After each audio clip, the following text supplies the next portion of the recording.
Senator Dr. Rasha Kelej, CEO of Merck Foundation and the chairperson of the Merck Foundation Africa Asia Luminary. Thank you very much for having the time to be here, and allow me, before I start my talking points, to acknowledge and appreciate and welcome my dear sisters, the First Ladies of Africa and Ambassador of Merck Foundation, More Than a Mother. I'm so honored and grateful that you had time of your busy agenda and to be with us today after a long time of travel restriction and movement and COVID-19 pandemic. 3 years since last meeting, we had gathered all together at one of the previous edition of Merck Foundation Africa Asia Luminary, which held in Ghana in 2019. And 3 months after that, Corona happened, and no one been able to move or travel for maybe 2.5 years. And this is the first luminary and gathering all together face-to-face and physically after coronavirus pandemic since 2019, which is almost 3 years. But we gathered online and we continue with our activities and our programs, even stronger than ever. But let me allow me to welcome Her Excellency, alphabetically of course, Her Excellency the First Lady of Botswana, Her Excellency the First Lady of Burundi, Her Excellency the First Lady of Democratic Republic of Congo, Her Excellency the First Lady of Gambia, Her Excellency the First Lady of Ghana, Her Excellency the First Lady of Liberia, Her Excellency the First Lady of Malawi, Her Excellency the First Lady of Mozambique, Her Excellency the First Lady of Namibia, Her Excellency the First Lady of Sierra Leone, Her Excellency the First Lady of Zambia, and thank you very much for having time of your busy agenda to be with us here today. Of course, joining us online and for the first time that we're making this luminary hybrid, and usually for the participation of the First Ladies, we only have the physical attendance, but today is an exception because what I'm going to say later. I would like to welcome Her Excellency the First Lady of Angola with us online, and Her Excellency the First Lady of Central African Republic. Her Excellency the First Lady of Angola, because of the election and the whole engagement of this, she couldn't join us physically, but she wanted to join us in person. And also Central African Republic, Her Excellency First Lady of Central African Republic, due to her health issues, she's getting treatment abroad and she couldn't join with us, although she joined all our luminaries since 2015.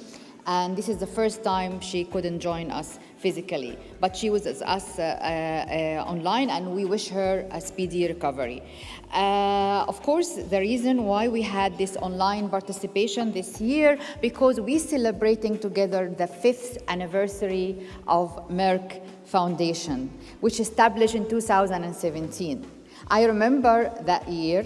I remember that we had our first luminary during the establishment of 2017 in Egypt, in Cairo. And with us was Her Excellency, the First Lady of Gambia, and also Central African Republic. It was really important milestone, as well as this year. Also, 5 years, it's very important for us, because we achieved a lot of impact. But of course, as you all know, we started our program in 2012, which is 10 years ago. But the establishment of the foundation came just after. 2012, we are all together. We're building capacity, we're raising awareness, we're doing a lot of development programs with a great success and huge improvement year after year after year, until we established the foundation in 2017. So we are also celebrating 10 years together, 5th anniversary, 10 years together. So this is a very important occasion, and for me and for all the Merck Foundation team, and our partners and our ambassadors. So thank you for being here today to celebrate the 5th anniversary of Merck Foundation. Happy anniversary, Merck Foundation. I'm very proud that I'm here today, and we just have to showcase all our achievements and all our impactful programs from each country by Their Excellencies, the First Ladies of Africa. So all of them will report the progress and the impact and how we touch people's lives every year. We had, until now, provided more than 1,470 scholarships to doctors in 50 countries, which is a huge, huge milestone, a huge footprint. These doctors, they will and they are already contributed to transformation of patient care landscape in their countries, because many of them was the first specialist in their countries. First specialist in reproductive and sexual care, first specialist in oncology, first specialist in diabetes, endocrinology, respiratory care, intensive care, pediatric emergency, resuscitation and emergency medicine, internal medicine, and many other specialties. That's really, really important and critical and underserved in our countries. So very proud that Merck Foundation has realized the right strategy to improve access to quality and equitable healthcare solution in each country in Africa. And of course, we also provided to some Southeastern Asian countries and also Latin American, because today we are celebrating or marking yesterday World Diabetes Day, which is very, very, very important. The World Diabetes Day is very important because it's remind us with our journey to fight diabetes every day. We are fighting diabetes every day. You know that out of 1,470 scholarships, there is 700 scholarships provided to diabetes care, to one-year diploma and two-year master degree, diabetes, endocrinology, and cardiovascular preventive. And these doctors will make a contribution because there are different provinces nationwide in each country. This is a huge number that can transform diabetes care and hypertension care in Africa and in their countries and their communities, either by raising awareness to prevent it or manage it. And this is very, very important. Therefore, I have a small gift we made that I wish this song, it's actually a remix between Portuguese, French, and English, to be the national and the formal song of diabetes in each country. I know that there is a lot of media here, and of course we have my dear sisters, excellencies of First Ladies. I would like this song to be in the FMs, in the TVs, so it can actually contribute to changing, making a culture shift to healthy lifestyle, eating healthy, exercise regularly, stop sugar. All these things we need to educate our young and children and youth.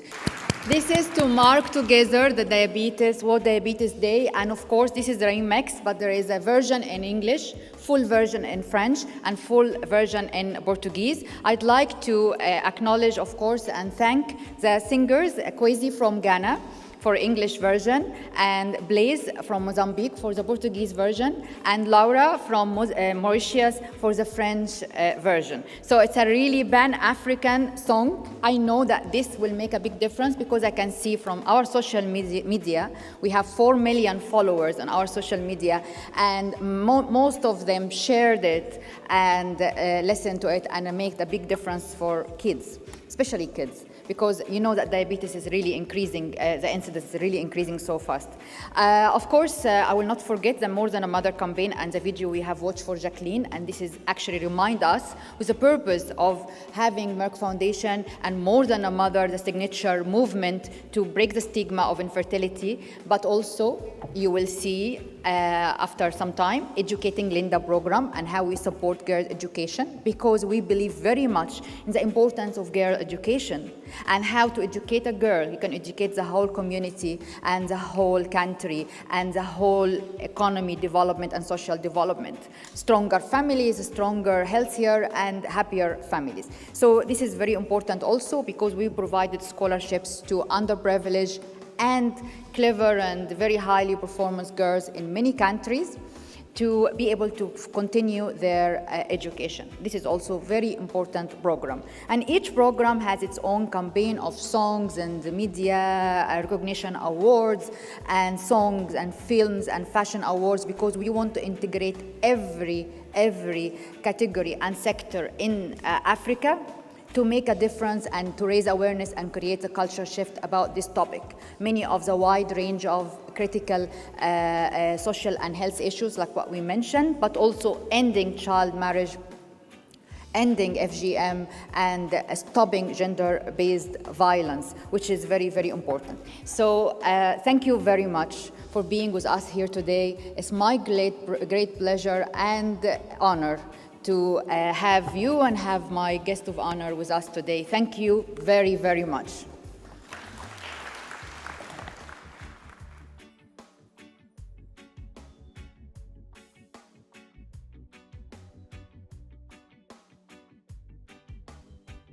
The founder of the Merck Foundation and the founder of this conference, the Africa-Asia Luminary.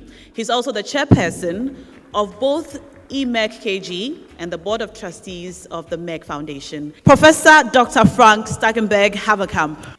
Right, Your Excellencies, First Ladies of Africa, distinguished healthcare providers, ambassadors, policymakers, media representatives, Merck Foundation alumni, ladies and gentlemen, and dear colleagues. It's great to be here again after the 2 difficult years we all had to go through.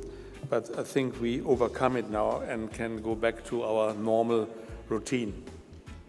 I welcome all of you to the 9th edition of the Merck Foundation Asia Africa Luminary. It feels great to meet Your Excellencies, the First Ladies of Africa in person after 2 years of meeting virtually only. And as we all know, a virtual meeting is not the same as a meeting from person to person, because we are all social beings and we need the personal contact.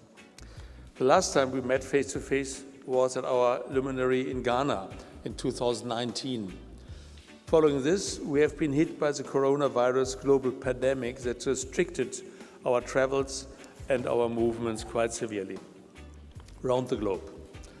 However, we kept meeting online and we continue to run our programs with great success thanks to technology. I'm very glad that we are all here today to celebrate together a very important occasion, the 5th anniversary of Merck Foundation, and to mark 10 years of our journey of building healthcare capacity and the developing programs since 2012, particularly in Africa. Up to now, it is an amazing journey, a journey full of success stories and significant impact of transforming the everyday lives of many people. Your Excellencies, let me take this opportunity to acknowledge your great efforts to support the healthcare sector in many ways, which in turn boosts the ability of healthcare workers, or everyday heroes, to fulfill their duties, especially during the coronavirus epidemic. Without your support, your help, and your constant engagement, that would not have happened. I also thank you for dedicating your time to be with us today as guests of honor of this important conference in order to exchange your experience and your success stories of addressing the challenges of healthcare. Furthermore, we want to share with you Merck Foundation's plans and the overall impact of our programs in partnership with your offices and foundations, Ministries of Health, Education, Gender and Communication, and Academia, not to forget. I appreciate your great efforts as ambassadors of Merck Foundation more than a mother in raising awareness and building advocacy to strengthen the education of girls, empower women in general, and to empower childless women in particular, so addressing information and education and to achieve a change in mindset. Well done. That is not an easy task, an ongoing uphill battle. I also acknowledge our Merck Foundation alumni from 50 countries who are with us here today, either physically or virtually. I'm very proud of your success in finishing your scholarships. Congratulations to you who have graduated. You are the future healthcare expert in our countries. In fact, the effects of Corona-19 pandemic have highlighted the importance of focusing on building and advancing healthcare capacity, training medical staff at all levels nationwide to be our first line of defense, especially in times like these. Governments realized more than ever the urgent need to address the gaps in the public health sectors to meet the demands of the COVID-19 pandemic and of the ongoing healthcare needs of their population. Therefore, we appreciate your valuable role, and we are happy that Merck Foundation contributed in a big way since 2012 towards transforming patient landscape in 50 countries across Africa, Asia, and Latin America through providing more than 1,470 scholarships of one-year diploma and two-year master degrees for medical doctors from over 50 countries in 32 critical and underserved medical specialties, such as oncology, diabetes, cardiovascular disease, fertility, embryology, sexual and reproductive care, endocrinology, respiratory care, acute and intensive care, pediatric emergency, internal medicine, advanced surgery, microbiology, and infectious diseases, and more. So in virtually every area of medicine. Ladies and gentlemen, it is very important to mention that many of the Merck Foundation alumni are becoming the first specialists in their countries, such as Liberia, Niger, Chad, the Gambia, Burundi, Malawi, Sierra Leone, Zambia, Zimbabwe, Central African Republic, Botswana, Namibia, Mauritius, Guinea, Ethiopia, Congo, Nepal, Bangladesh, and more countries. So we are really making history together. I personally met many of the doctors who received these scholarships and listened to their experience and heard many success stories. I was truly impressed by their passion and the huge impact they have on their patients and their communities after their graduation. This made us even more confident and committed to continue funding our programs and partnerships to be in a position to touch more people's lives and to become part of Africa's future. We will never be able to achieve this huge milestone without your Excellencies' continued support, efforts and dedication to the well-being of your nations. One can't mention this often enough. So let's join hands and continue working together to realize the vision of Merck Foundation. Everyone in the world should lead a happy and fulfilling life, or at least gets a chance of it. Together, we have achieved so far huge success, and we are going to continue and extend our support to achieve even more. I truly believe in the bright future of Africa. Therefore, we started our programs in 2012 to lead this beautiful continent to a better future. Good healthcare can transform the lives of individuals and families across developing countries.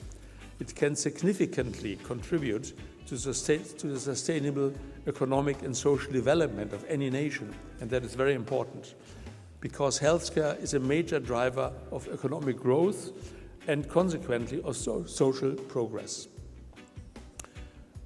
Your Excellency, furthermore, I very much appreciate your great interest and dedicated efforts as Merck Foundation More Than a Mother ambassadors to break the infertility stigma and to build fertility and reproductive care capacity in your countries. This will contribute to empowering women who live with the infertility stigma and suffer its severe psychological and social consequences. I know this campaign is very close to your heart as much as it is close to mine.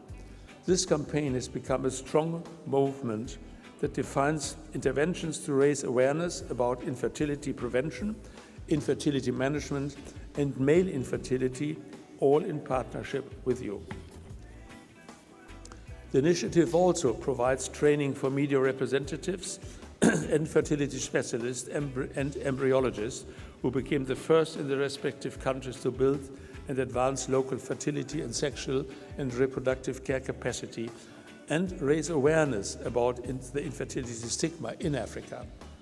So let's continue our joint efforts to make a real difference and break this infertility stigma.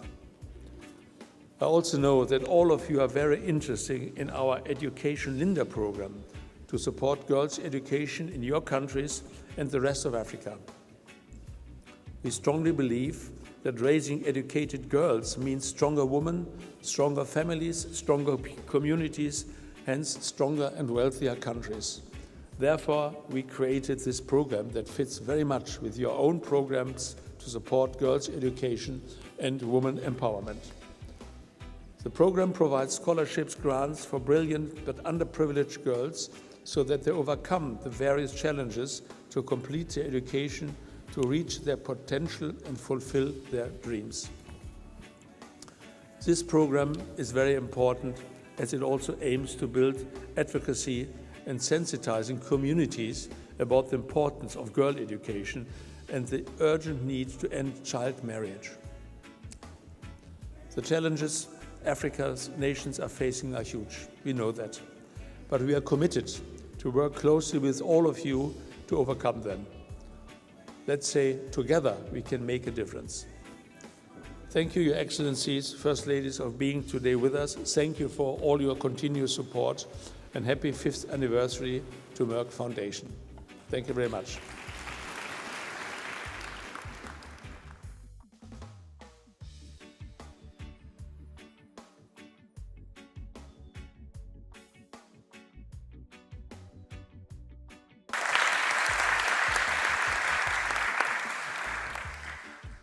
Her Excellency, Mrs. Neo-Jane Masisi, the First Lady of the Republic of Botswana.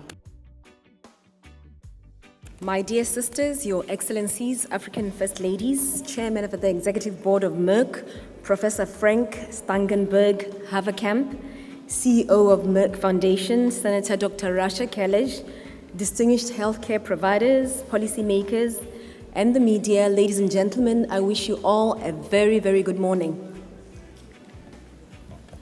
It is my utmost honor and privilege as I join my dear sisters, Excellencies of African First Ladies, and all of you as one of the participating guests of honor in celebration of the 9th edition of Merck Foundation Africa-Asia Luminary this morning. This conference comes at a historic moment when the world is going through a recovery phase after experiencing the devastating effects of the COVID-19 pandemic. Therefore, it is of significance that we are able to once more meet in person as long-term partners after a 24 months disruption brought about by the pandemic. A pandemic that was accompanied by many lessons as it revealed just how fragile some of our health systems are. You will all agree that it is thanks to many of you who are here and still remain frontliners in your respective countries that we have made it here today, when combined millions globally could not survive. We thank you, all frontliners. Round of applause, please. As a Merck Foundation more than a mother ambassador, I'm very excited to be a part of this prestigious conference. Let me appreciate Merck Foundation for organizing this conference, which has brought together participants from over 70 countries. A very significant footprint indeed. I would like to take this opportunity to acknowledge the continued valuable partnership that we have with Merck Foundation, spanning 4 years since our first meeting in Dakar, Senegal, which actually seemed like just yesterday, with so much being done. During this period, together we have achieved some very important milestones as tangible impact has been made in building quality and equitable healthcare capacity, and including efforts to break the stigma of infertility and to stop gender-based violence. All these initiatives building on to the attainment of Sustainable Development Goal 3, which aspires to ensure healthy lives and promote well-being for all at all ages by 2030. SDG 3 can be achieved through access to quality healthcare, which ideally would be provided by qualified medical personnel. Through the Merck Foundation partnership, 31 scholarships have been provided to medical personnel from the public sector in Botswana. These are from different underserved and critical specialties such as diabetes, endocrinology, dermatology, oncology, respiratory medicines, acute medicines, and sexual and reproductive medicines. Similar to many of our countries, ladies and gentlemen, non-communicable diseases remain a threat, as these silent killers contribute to a significant number of deaths in our countries. COVID-19 also confirmed the threat that NCDs pose. Those with underlying conditions were placed as the most vulnerable during the epidemic. For those scholarships covering NCDs, this program contributes in part to Botswana's national strategic framework on NCDs. Let me share some specific numbers of doctors who are beneficiaries of these scholarships. There was a scholarship provided to a doctor for the Oncology Fellowship Program in India, and pleased to say that she has completed the course and back to the country to serve our people who need her services. 16 scholarships have been provided for the postgraduate diploma and MSc in diabetes and postgraduate diploma in endocrinology. 4 scholarships were also provided for the postgraduate diploma and MSc in acute medicine, and 1 scholarship for respiratory medicine. A scholarship was provided for a postgraduate diploma in dermatology, and 1 scholarship for postgraduate diploma in gastroenterology. Additionally, 7 scholarships have been provided for postgraduate diploma and MSc in sexual and reproductive medicine. And for my country, Botswana, this will significantly improve women's health in general and reproductive health, more so that we have a limited number of gynecologists in the country. Naturally, this program is of particular interest to me as a Merck Foundation More Than a Mother ambassador. Excellencies, First Ladies, ladies and gentlemen, I'm very appreciative of the strong commitment that Merck Foundation has in strengthening health systems, which serve to advance healthcare in the public sector, not only in my country, but across Africa, Asia, and underserved communities globally. All these contributions will ensure improved health outcomes, resulting in healthy communities, healthy nations, and a healthy world, which contributes to overall development. During COVID-19, like many other countries, we experienced an accompanying pandemic where we saw an unprecedented increase in gender-based violence and child abuse. As part of our program to stop gender-based violence, I'm very happy to share that Merck Foundation donated 20 industrial sewing machines, which have been distributed to women groups whose mandate includes fighting against gender-based violence and women empowerment. This was an effort to promote income generation and, of course, skills acquisition, which will result in improved livelihoods and those of the family members and community at large. The aim is so victims of domestic violence become independent as productive members in the society, thus reducing dependency on men who are the main perpetrators. To date, we've distributed 14 of those sewing machines, and the remaining will be donated during the first quarter of 2023. During 2019, together with Merck Foundation, we launched a poster contest on Stop GBV as part of the gender-based violence campaign, contributing to our efforts in ending the scourge in Botswana. My office is currently in the process of compiling the winning posters into a publication which will be shared in the very near future. Dear Excellencies, ladies and gentlemen, gender-based violence continues to destroy families and has not only taken us back in the achievement of development goals, but promoted disunity within communities, both at national and international levels. I continue to accelerate efforts in the fight against the scourge, and I must say that the government of Botswana also has stepped up efforts in the prevention and response to gender-based violence. Allow me, ladies and gentlemen, to highlight other ongoing initiatives currently supported by Merck Foundation. We are working together to create a children's storybook whose primary aim is to raise awareness on the need for society to listen and also believe that victims of gender-based violence and child abuse are experiencing, and also to encourage these youngsters and young women to speak out, for in speaking out, then only can they get help. Furthermore, the office is in the process of adapting Merck Foundation storybooks across the thematic areas of importance of educating girls, ending child marriages, women empowerment, and of course, eliminating the infertility stigma. The intention is that these books will be distributed across the country in schools where adults and girls and young women continue to face these challenges. Merck Foundation has also provided support to development of a gender-based violence song, which forms a part of my national GBV awareness campaign, with a key message of sensitizing the public on gender-based violence, and as a call for communities to act together against this evil, particularly the men, that you are a major stakeholder and actually you can make the difference. During the early part of 2023, Merck Foundation will provide media training for all media houses and communication specialists, including mass communication students in tertiary schools in our country, providing guidance on the significant influence they have on consumers of news, particularly in creating the perceptions on issues such as infertility, gender-based violence, and women empowerment. Ladies and gentlemen, we have also launched together More Than a Mother Awards for filmmakers, media, those in the media, singers, fashion designers, across a wide range of social issues mentioned earlier.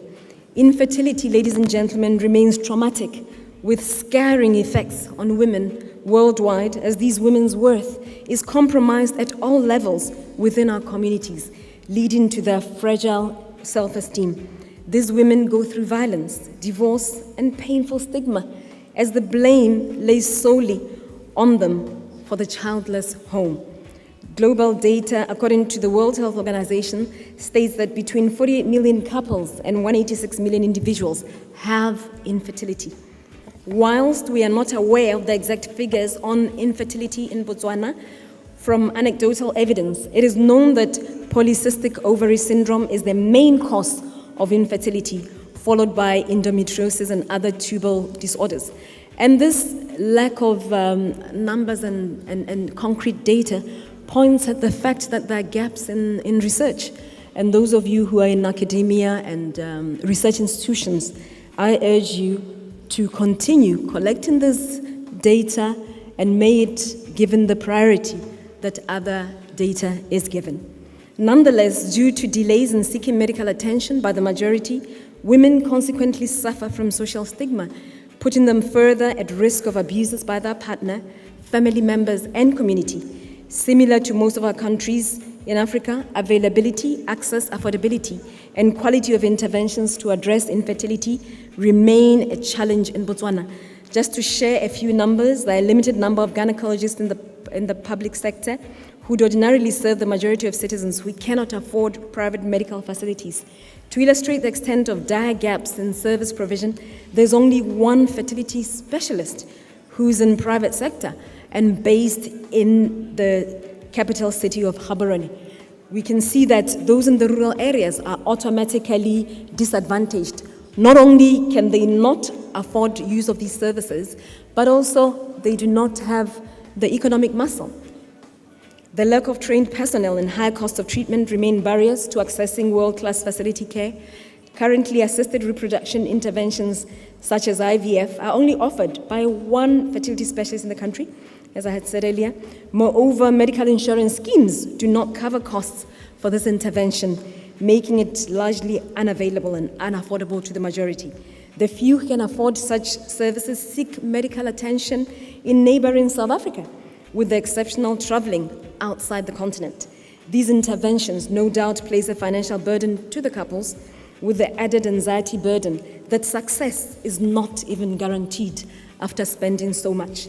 In addressing infertility in our country, some gender-related issues could be mitigated, and it requires strengthening health system capacity in fertility care. Once again, I would like to thank Merck Foundation for hosting us and for their valuable programs geared at advancing our healthcare sector and raising awareness about sensitive issues such as infertility stigma, child marriages, and gender-based violence. I appreciate that they have continued to prioritize support despite resource constraints, financial to be specific, that were posed by the COVID-19 pandemic. in addressing these issues. It will improve health outcomes in our respective countries. These initiatives also serve to further empower women and girls and give them self-esteem as they in turn continue to take care of future generations of both girls and boys, because we should never forget those boys out there who will one day become men. And both the two girls and boys will one day become the men and women leading our countries, most importantly, helping us achieve the no one left behind. I continue to pledge my commitment to the Merck Foundation First Ladies Initiative, and I look forward to the years of partnership ahead. Once again, happy anniversary, Merck Foundation, and thank you for caring through all these seasons. I thank you all for your attention.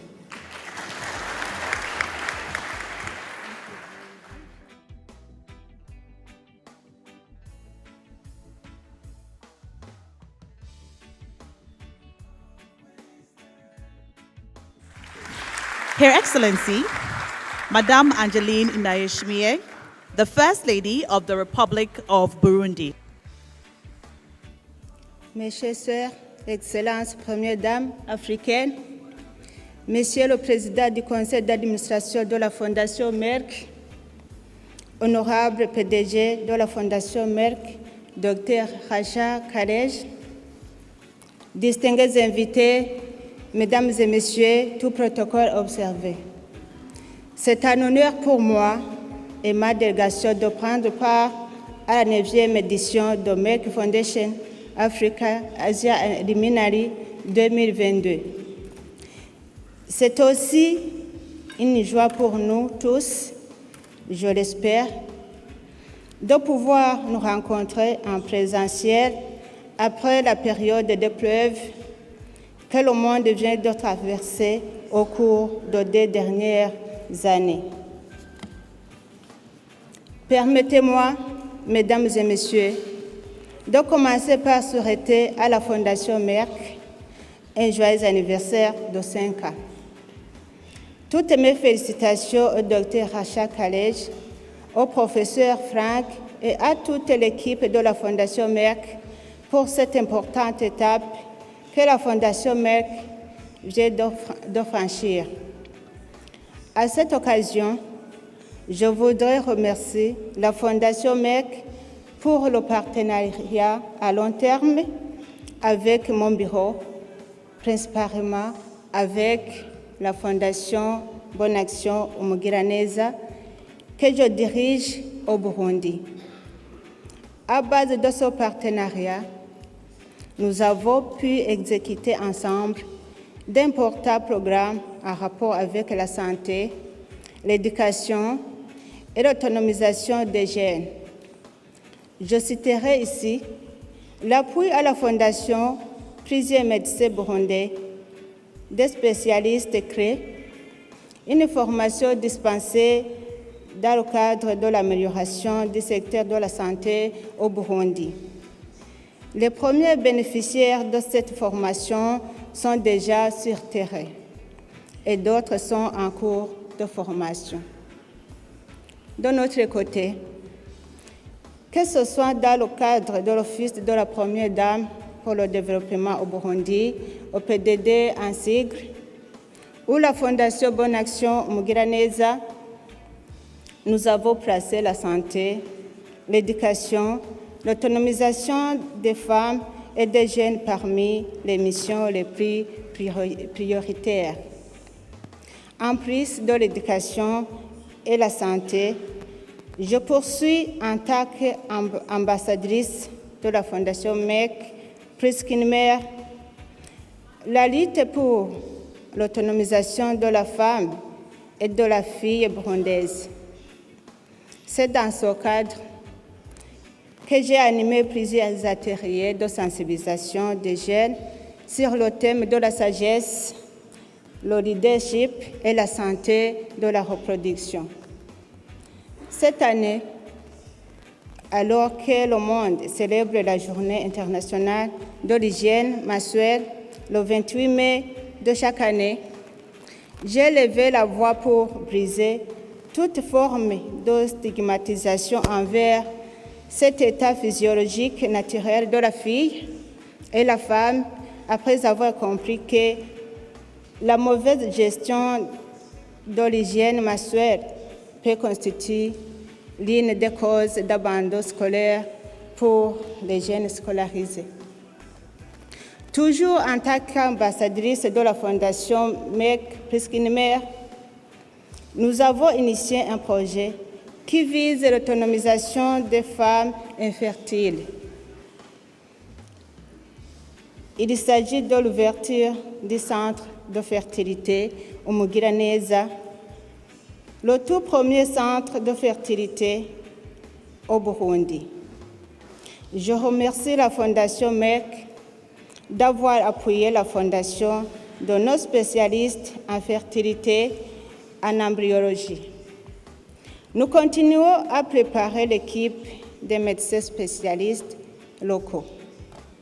Selon les données de l'OMS, un couple sur 4 est infertile dans les pays en voie de développement, le Burundi inclus.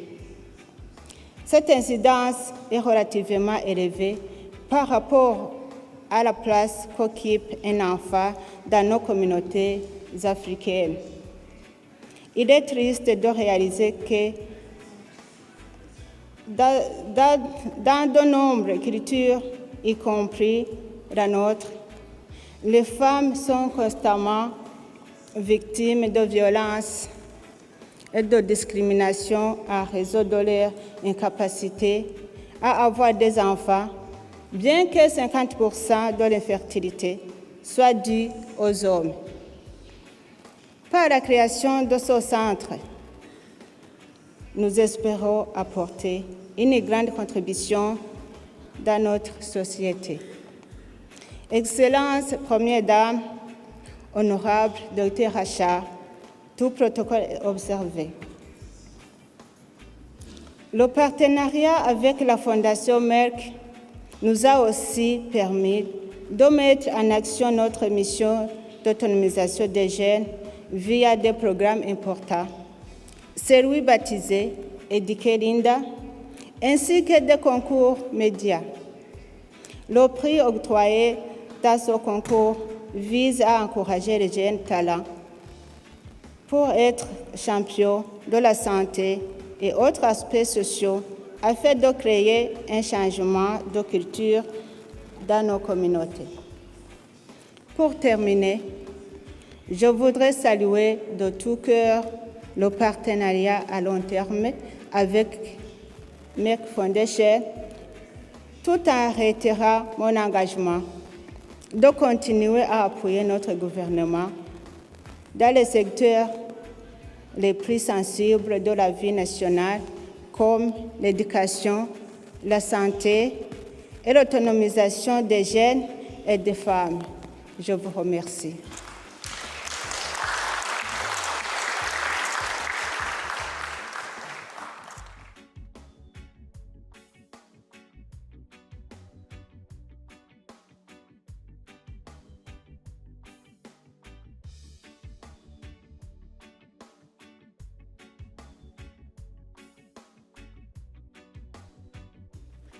Her Excellency, Madame Denise Nyekeru Tshisekedi, the First Lady of the Democratic Republic of Congo.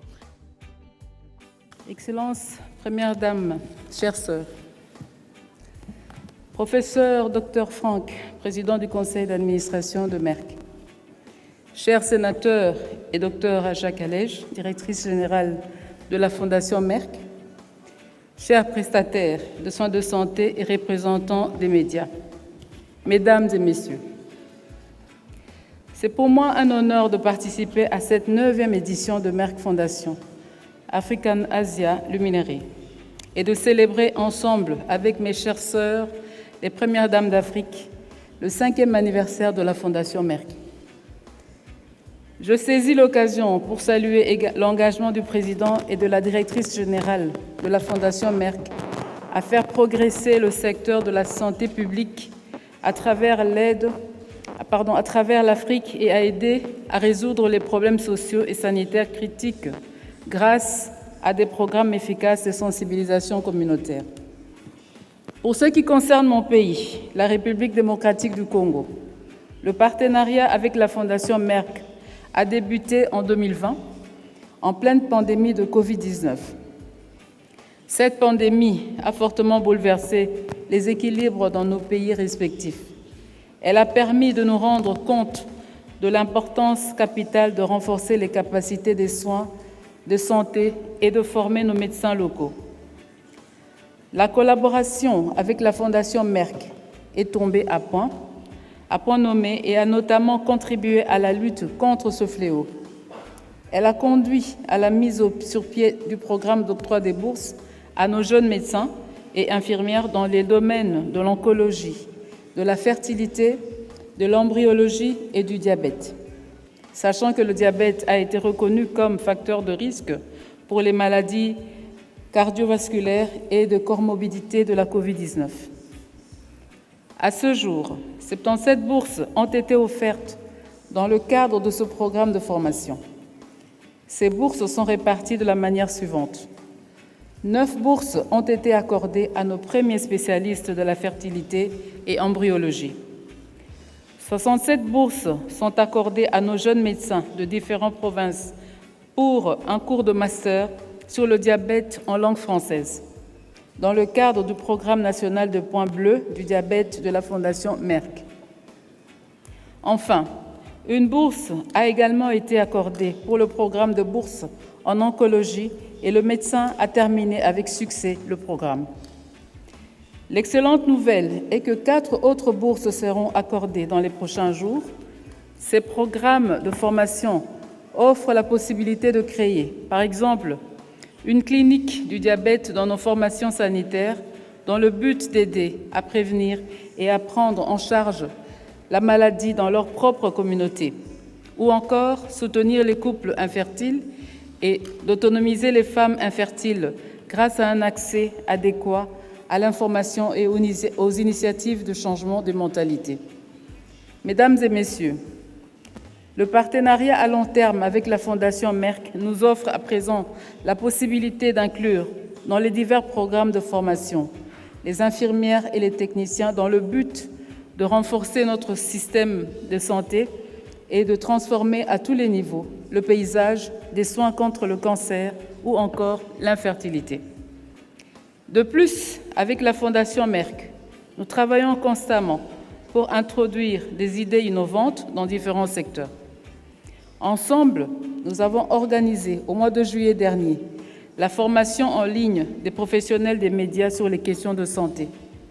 Cette importante formation a été suivie par plusieurs de nos journalistes qui ont beaucoup apprécié cette initiative.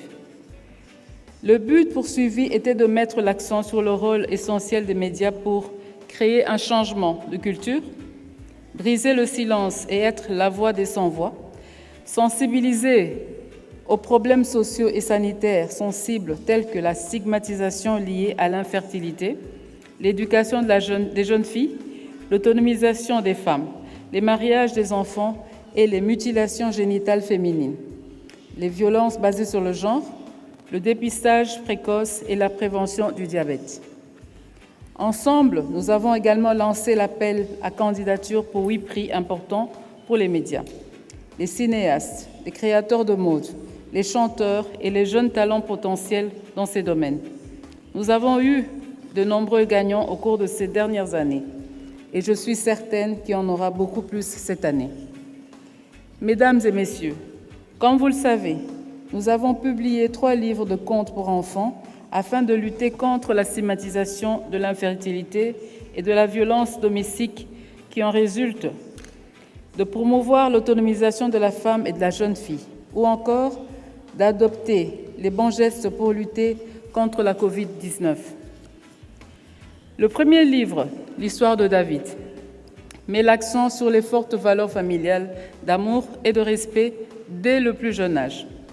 Le deuxième livre, Éduquer Cathy, souligne l'importance de l'autonomisation des filles par l'éducation. Et le dernier livre, intitulé Faites le bon choix, sensibilise les enfants et les jeunes sur la prévention de la COVID-19. Un total de 30 000 exemplaires de ces 3 livres de comptes ont été distribués aux jeunes lecteurs, élèves des écoles et autres partenaires. Nous travaillons sur 5 nouveaux livres d'histoire qui visent à promouvoir l'éducation des filles, à mettre fin au mariage des enfants et autres types de violences basées sur le genre et à sensibiliser en dernier lieu sur le diabète. Pour clore ce registre, je mentionnerai que nous avons fourni, dans le cadre du programme Éduquer Linda, 3000 exemplaires d'articles scolaires essentiels pour les écoles des filles dans mon pays. Bientôt, 20 écolières, très performantes mais défavorisées, recevront une bourse de la Fondation Merck pour couvrir leurs frais de scolarité, leurs uniformes et leurs articles, afin qu'elles puissent poursuivre leurs études et réaliser leurs rêves. Je suis très enthousiaste à l'idée de ce programme car il s'inscrit dans notre stratégie de soutien à l'éducation des filles qui me tient particulièrement à cœur. Mesdames et messieurs, je terminerai mon allocution de ce jour en saluant encore une fois l'engagement de la Fondation Merck d'accompagner l'Afrique en général et la République démocratique du Congo en particulier, dans sa marche irréversible vers le développement. Pour ma part, dans mon rôle d'ambassadrice de Plus qu'une mère, je continuerai à développer et promouvoir les différents programmes offerts par la Fondation Merck dans mon pays. Même si je reste convaincue que nous pouvons encore faire beaucoup plus, je tiens à remercier la Fondation Merck pour tout le travail formidable qu'elle accomplit et aussi pour nous avoir accueillis aujourd'hui. Encore une fois de plus, joyeux 5e anniversaire à la Fondation Merck. N'oublions pas qu'ensemble, nous sommes une communauté plus forte. Je vous remercie.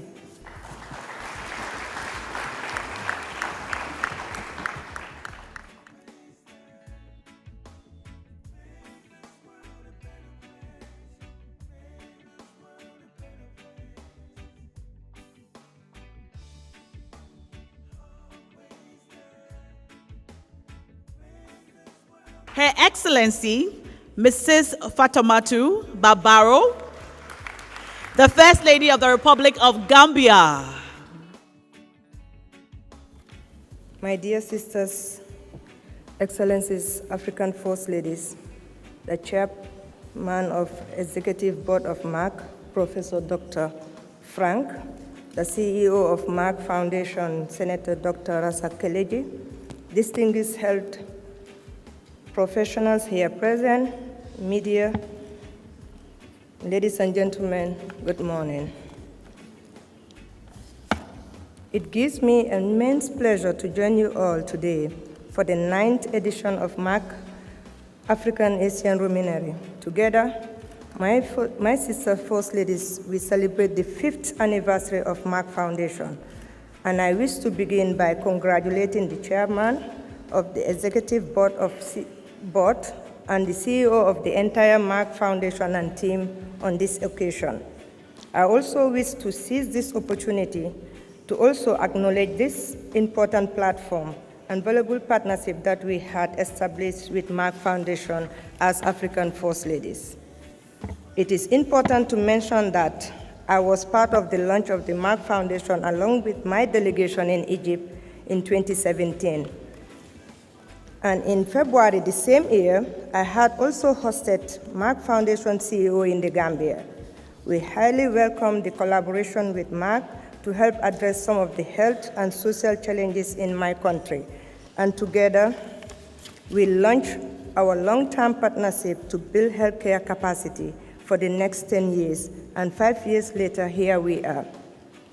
Excellencies, ladies and gentlemen, over the years, as a more than a mother ambassador campaign, I worked with Dr. Rasha Kelej to ensure that capacities are built to obtain significant impact on our future health experts as able to be transformed the landscape of the healthcare sector in the Gambia by providing specialty training for local doctors and other health professionals. Since the start of the partnership in 2017, through my office and my foundation, in partnership with the Ministry of Health, we had provided more than 60 scholarships to young Gambian doctors in many critical and underserved medical specialties. Specialist training is also provided for the first time in some areas so as to ensure that all the healthcare needs of Gambians are met by qualified experts.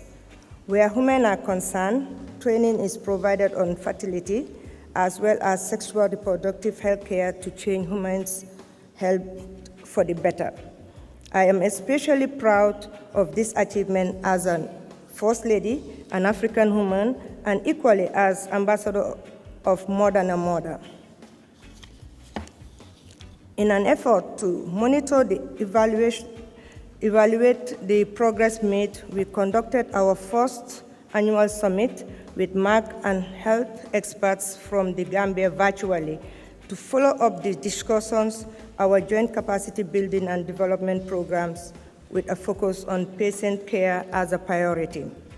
It was also a pleasure meeting Dr. Rasha Kelej at the Foundation headquarters earlier this year to discuss our ongoing programs, review its amazing impacts, and explore the possibility of expansion in existing and new areas of benefit for all Gambians. Excellencies, ladies and gentlemen, our partnership journey is growing stronger each year, and I am happy to state that we have achieved milestones together indeed. We had a significant impact in a very short period, building healthcare capacity in various fields and raising awareness on paternal issues, including infertility, prevention, management, male infertility, COVID-19, just to name a few. We constantly work with different ministries, such as those of health, gender, education, and communication to sensitize the communities on these issues. We also encourage other segments of society by providing mentorship programs for partners within the media, entertainment, and fashion industries to provide their critical roles in effective community awareness on health-related matters and others. Excellencies, ladies and gentlemen, raising awareness at the grassroots level of communities is important, but another effective communication tool that we had adopted is the distribution of children's storybooks. Such stories have underlying messages to address different forms of discrimination, gender-based violence, cultural-related barriers, the global COVID-19 pandemic, and others. Such harmful practices can be reduced through advocacy and access to information. We therefore confident that it will make a huge difference in creating a cultural shift, and I am sure, like the rest of you, we will soon be launching 5 more children's storybooks on important topics, including ending child marriage, promotion of girls' education, putting an end to GBV, as well as raising awareness on diabetes and hypertension, which are common in the Gambia as well. In this juncture, I would also like to propose to our partners and to you all to consider issues like cancer, obstetric fistula as part of our sensitization campaign, healthcare training package, and other future programs. Like the issue of infertility, obstetric fistula is a dehumanizing condition that affects the human dignity of many women simply due to their lack of knowledge to seek help and get the required care and treatment. Cancer is also causing millions of deaths each year among African women, and more effort needs to be done in terms of awareness creation to get women screened for breast and cervical cancers as a preventive measure. Remember, cancer-related deaths are preventable if only diagnosed early and treated on time. Future initiatives can therefore include key messages of breast self-examination for breast cancer prevention, for example, and encourage the needs for regular cervical cancer screening amongst women, or rather mothers.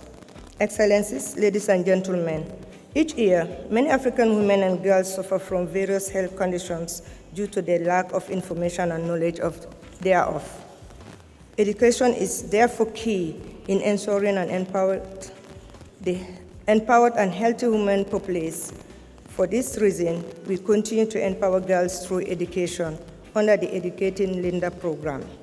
In collaboration with Merck, we had rendered support to 20 unprivileged but brilliant schoolgirls, giving them the opportunity to complete their education and realize their full potential. This initiative will be undertaken on a yearly basis, and I am pleased to inform that another group of girls have already been identified for the local scholarship package. Additionally, 3,000 sets of essential school items were given to female students as a means of support and encouragement under this valuable initiative. We may also want to consider taking up the agenda of girls in areas of science, technology, engineering, and mathematics STEM, which is essential in the digitalized world and economic that we live in today. Access and knowledge of IT is necessary, and we must push further such an agenda to ensure that the existing digital gender gap is addressed. Excellencies, ladies and gentlemen, I am proud of Merck Foundation's continuous commitment to advance the healthcare capacity and reshape the public health care sector in my country. I am equally proud of their efforts to sensitize other communities on both urban and rural areas to support girls' education, break the stigma around infertile women, and to empower women all over through access to information, education, and health. I therefore celebrate Merck for the valuable support that they had rendered, which had led to a significant social and health impacts on our countries, and would like to assure you of all my continuous commitment to our joint programs. On behalf of the people of the Gambia, and indeed on my own behalf, I wish Merck Foundation a happy anniversary. Thank you all for your invaluable partnership with us all as African First Ladies in service to our people and the continent. We all work together towards the Africa that we all want. Thank you.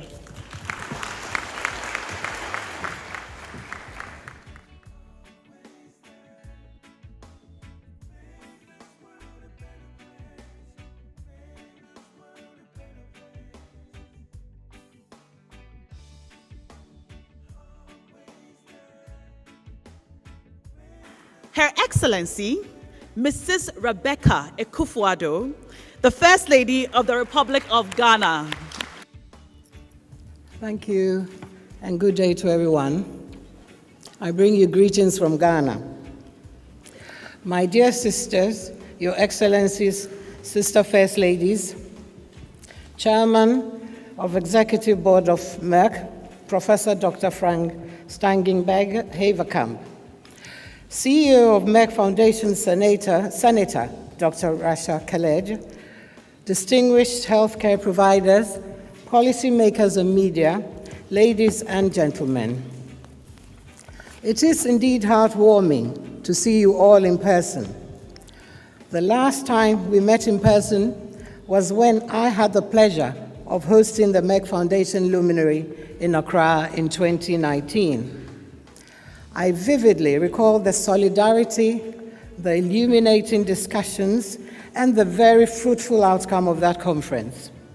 I thank you all for making the Accra conference a success.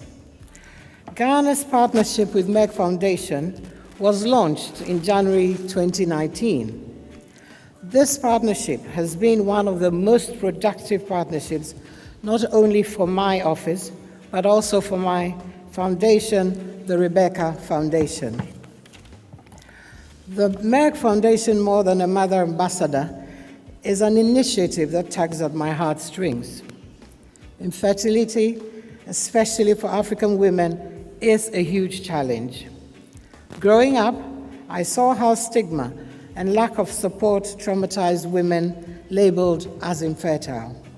To me, this was gross injustice. So for me, this program was timely and essential.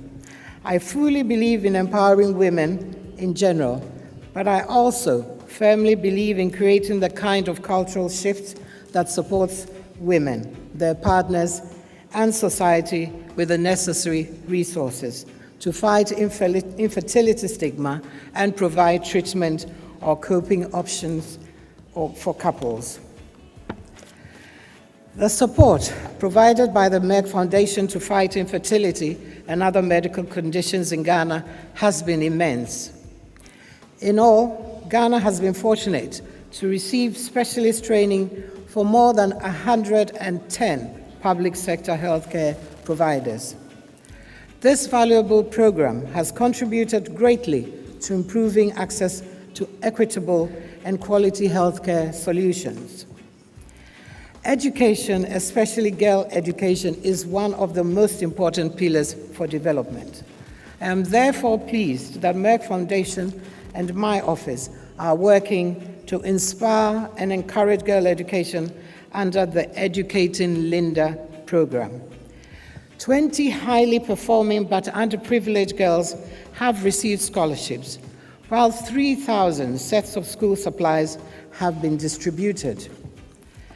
Merck Foundation is also providing support for the Rebecca Foundation's Because I Want to Be TV mentorship program, with the aim to reduce school dropout rate for adolescent girls. It has been amazing to see these young girls grow in confidence and self-esteem right before one's eyes. Building strong strategic partnerships is what Merck Foundation does best. Collaborations with the media, musicians, fashion designers, filmmakers, and students has ensured that they use their voices, platforms, talents, and craft to create awareness about social and health issues. A highlight of these partnerships is the awards events. So far, 100 Ghanaian journalists have received awards. Various artists have also received awards. This has in no doubt contributed to the vibrancy of arts and culture in Ghana. Additionally, we have launched 3 inspiring children's books in Ghana. We are working on 5 new storybooks to be launched later this year to end child marriage, support girls' education, stop gender-based violence, and raise awareness about diabetes. Thank you, Merck Foundation, for your tremendous support to Ghana, and be assured that we are fully committed to working with you to make a difference in Ghana. I thank you.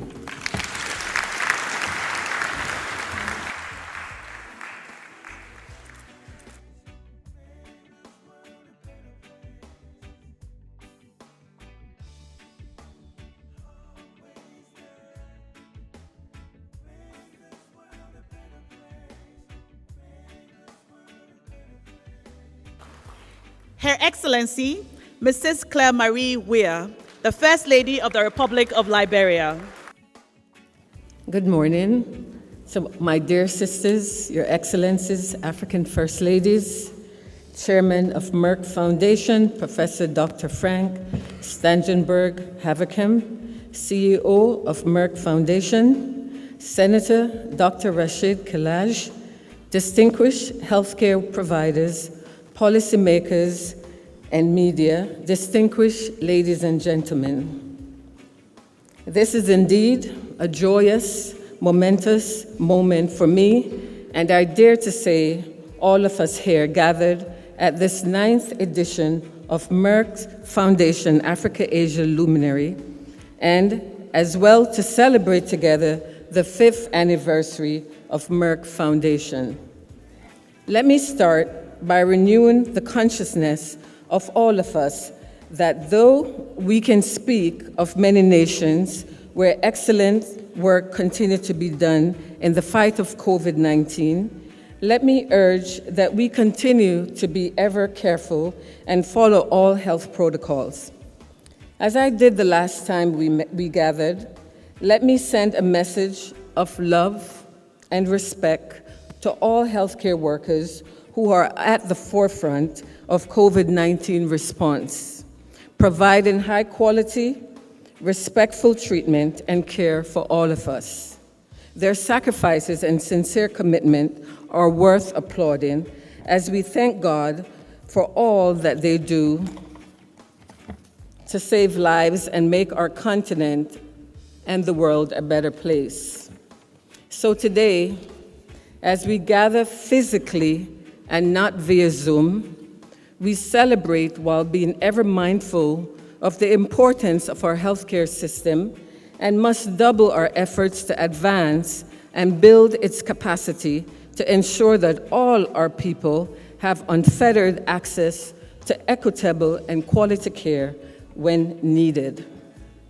I am quite pleased to hear from my fellow sisters about their programmatic journeys and the progress being made in their respective countries. Such provide us with the understanding of what is working and how collectively, through the Merck Foundation, our continent and the world is changing for the better. In Liberia, we continue to overwhelmingly embrace Merck Foundation programs in a more contextualized way which has yielded great results in building the capacity, providing relevant training to her healthcare providers at all levels. If I may take you down memory lane, the last time we convened, I reported to you that over 35 Liberian doctors were undergoing specialty training, which would result in acquisition of diplomas and master degrees in many critical areas such as diabetes, cardiovascular, sexual and reproductive medicine, endocrinology, respiratory and acute medicine, oncology, and fertility specialists and embryologist training. Liberia, again, is making history, and I'm proud to be that conduit to make this happen through Merck Foundation. Dr. Rasha Kelej, Liberia owes you and the Merck Foundation a debt of gratitude as we appreciate our partnership with Merck Foundation and acknowledge their smart and serious strategies to provide specialty training for our local doctors even before this global crisis, so that they can provide the quality healthcare required by our people in the near future as Liberia continues to make great strides in building a robust healthcare system. In fact, my dear Dr. Kelej, your love and commitment, coupled with the outstanding intervention being made through Merck Foundation, continue to echo throughout Liberia, and I'm glad to serve as a conduit to make such achievable.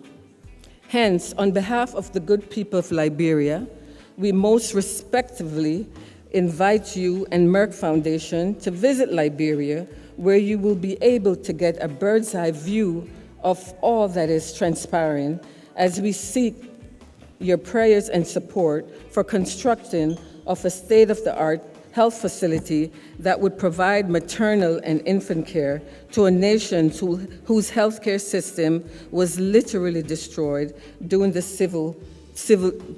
years of the Civil War. Such a facility is urgently needed, and we desire your response in the affirmative. As the ambassador of Merck, More Than a Mother in Liberia, we are a torchbearer of the programs of the Merck Foundation, which seek to empower infertile women through access to information, education, health, and the imminent change of mindset. Moreover, to empower our girls in education through Merck Foundation program, Educating Linda, we embrace same wholeheartedly. We continue to educate girls about their personal sanitation, and I'm particularly thankful to Merck Foundation and my dear sister, Dr. Rasha Kelej, for providing sanitary napkin production machine and raw material under my office She's You Menstrual and Personal Hygiene Initiative, and Educating Linda program that I've launched in Liberia last year.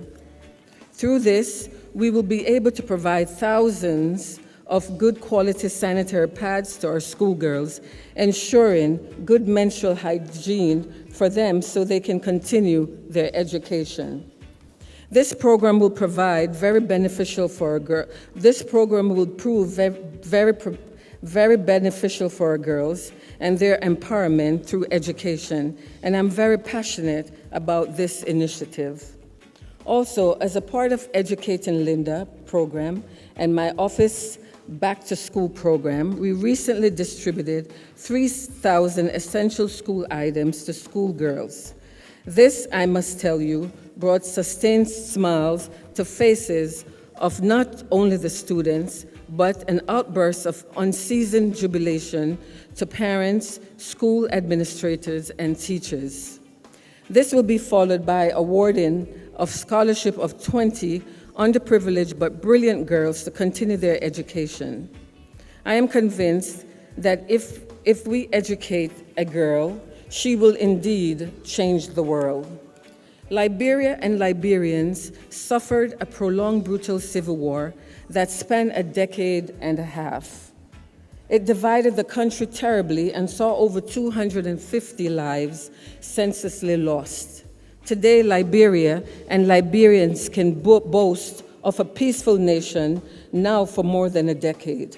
However, in finding moments of reconciliation amongst a people bitterly divided, Liberians have held on to a part of the lyrics, our national anthem that says, "In union strong, success is sure, we cannot fail." Dear esteemed sisters, I'm proud to underscore my partnership with Your Excellencies First Ladies to work together, a spirit of collectivism, a united front to make a significant impact in our countries and the whole world through our strong platform, Merck Foundation First Ladies Initiative, an initiative I now refer to as Union Strong Initiative.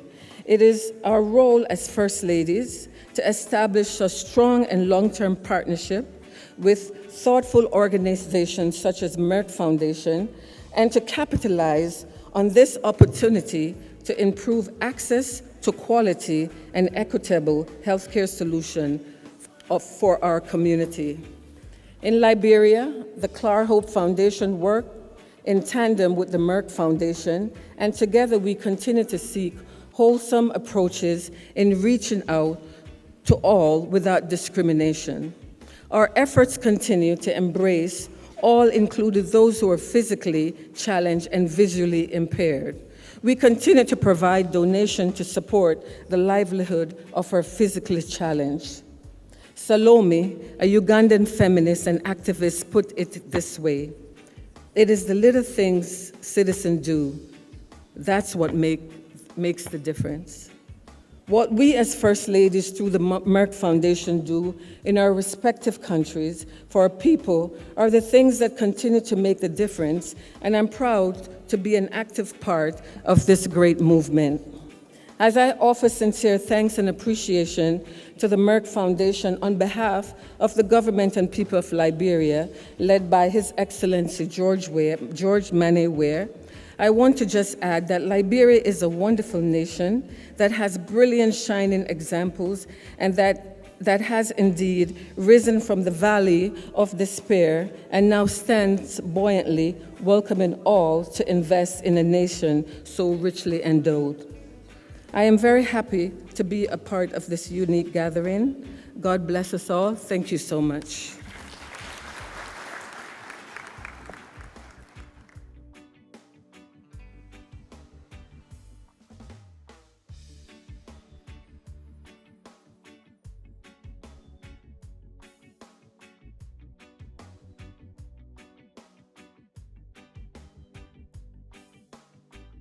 Her Excellency, Mrs. Monica Chakwera, the First Lady of the Republic of Malawi. Good afternoon, everyone. I would like to recognize my dear sisters, Your Excellency, the African First Ladies,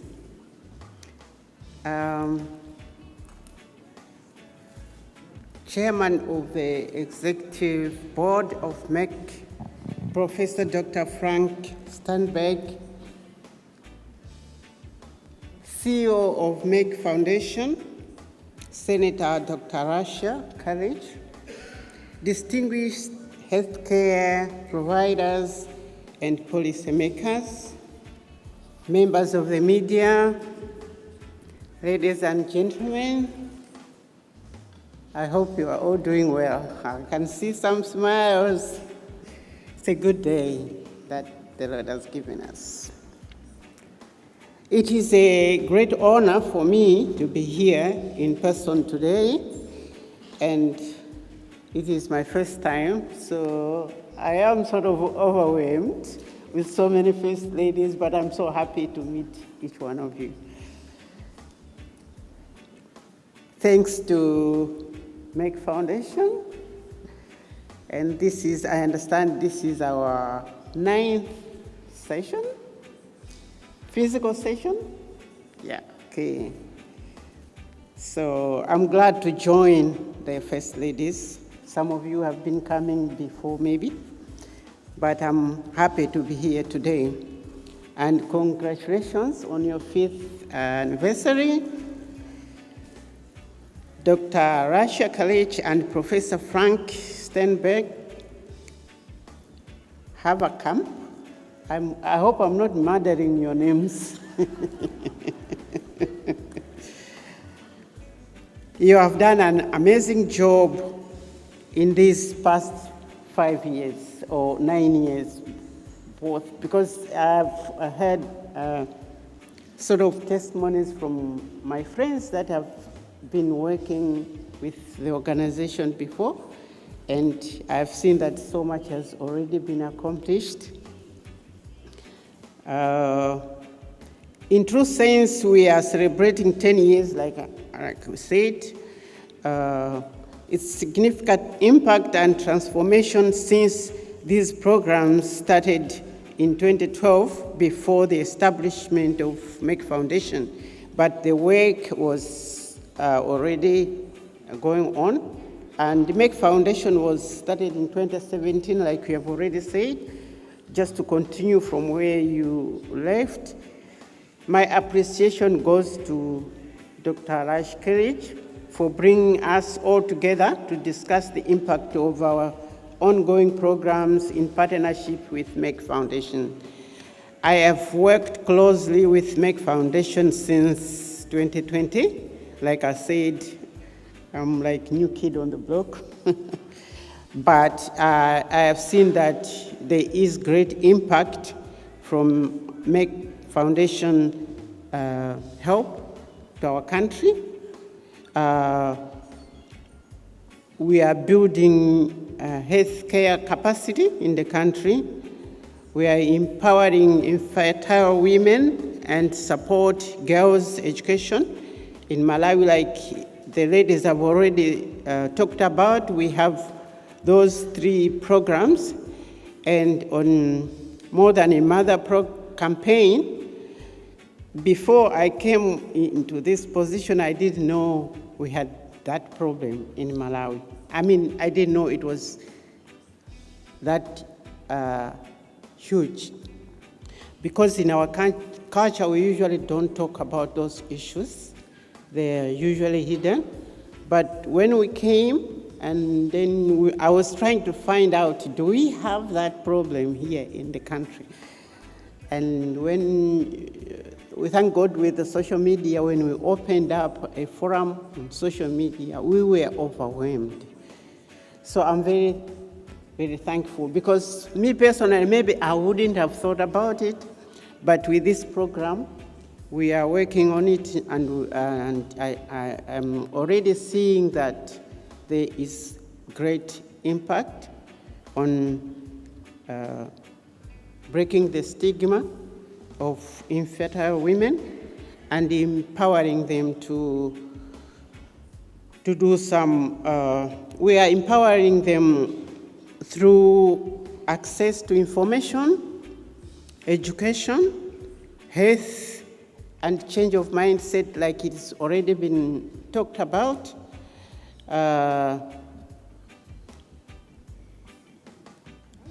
So far, since we started, we have 13 infertile women that have already been supported under the Empowering Banner initiative. These women have been assisted to establish their own small businesses so that they can be financially independent. But we have many more coming to join us, and we thank Merck Foundation for helping out on that. And we have seen that there's good impact for the women that you can help to be independent financially, to be economically empowered financially. It gives them hope to be looked at as normal, because sometimes they look down upon themselves because they don't have a child of their own, as if they are not normal. So we are encouraging them to look at themselves, be independent. So my foundation has also recently signed a memorandum of understanding with UNFPA, specifically to initiate sexual reproductive health education. We are doing campaigns, especially in the village. I come from Malawi, which 80% of the people are in the village. And you know, some of you know village life, how it is. So we are going to do some campaigns even in the village in collaboration with Ministry of Education and Ministry of Health, so that we can reach out to people, because they will suffer in silence. We want to form support groups so that people can encourage each other.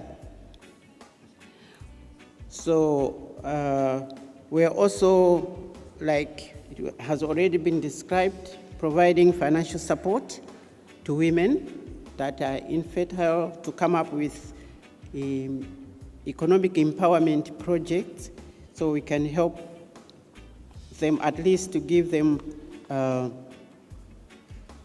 something to do economically so they can be independent. So we are planning advocacy. We have started a little bit because Merck Foundation has been training some doctors in our country. So we are all working together, the doctors and some people that can help us to campaign. We are all working together to go out in the village and talk about these issues.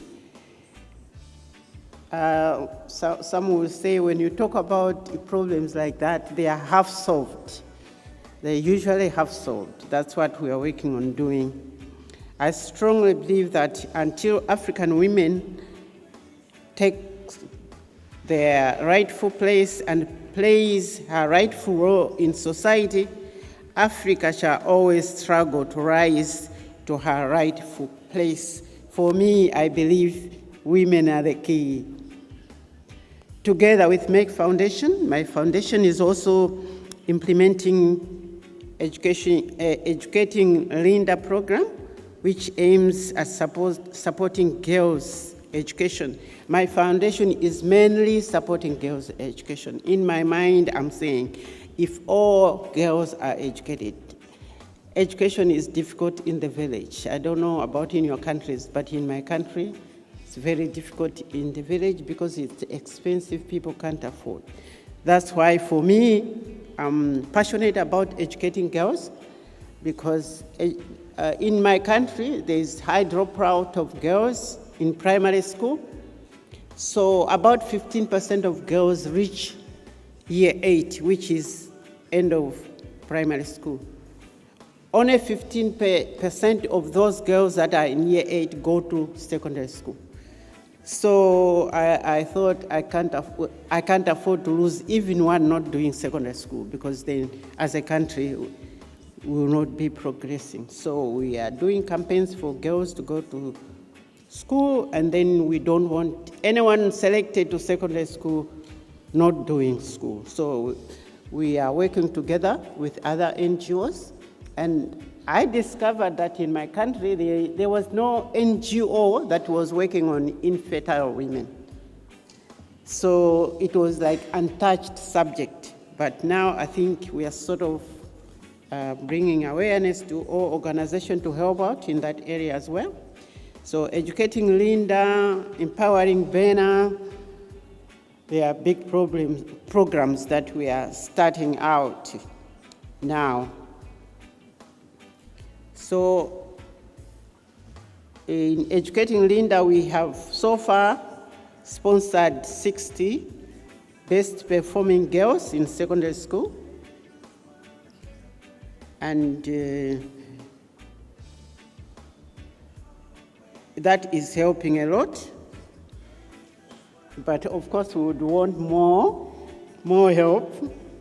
When women are empowered with the right education, skills, and opportunities, they can greatly contribute to the growth of Africa's economy.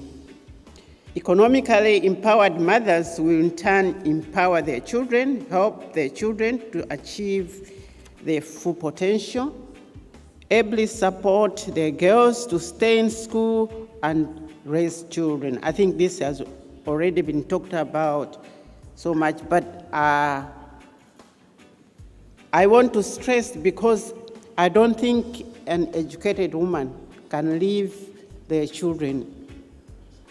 And a person who is educated, I don't think they can leave their children uneducated.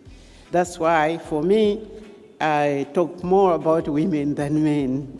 But of course, we support boys as well, but mainly it's girls. Because for me, I'm thinking, if every girl is educated, then the country will be unstoppable in development. Women that are economically empowered are a weapon we need in order to break the cycle of poverty as a continent. An African woman is the epitome of strength. Africa's development challenges will be fully addressed the day the African woman will be fully involved. She is the greatest asset in the economic development of the continent. For Africa to reach the Sustainable Development Goals, women and girls must be protected, educated, empowered, and in good health.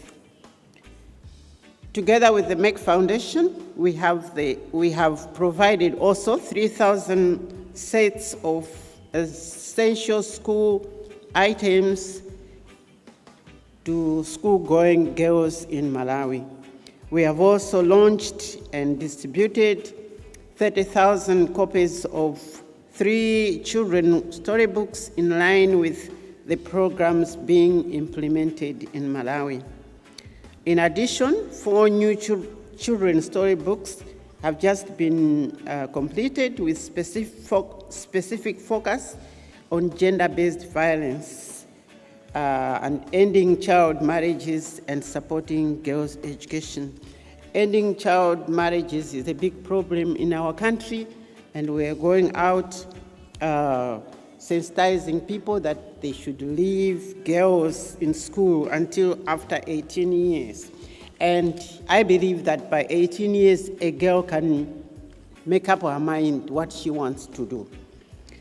I am also very happy to launch More Than a Mother and promoting healthy lifestyles awards for media, filmmakers, singers, and musicians, and fashion designers of Malawi. Through these awards, we hope to encourage our young talents and youth to create and innovate messages in their art and daily work to create awareness about a wide range of social and health issues. My country's partnership with Merck Foundation has also benefited us to build our health care capacity.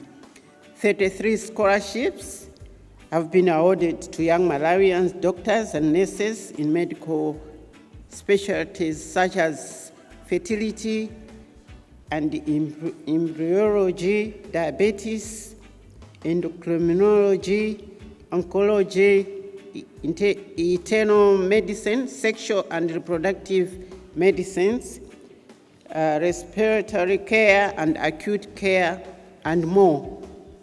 These scholarships are valuable to us as they are contributing towards advancing women's health and reproductive care in Malawi.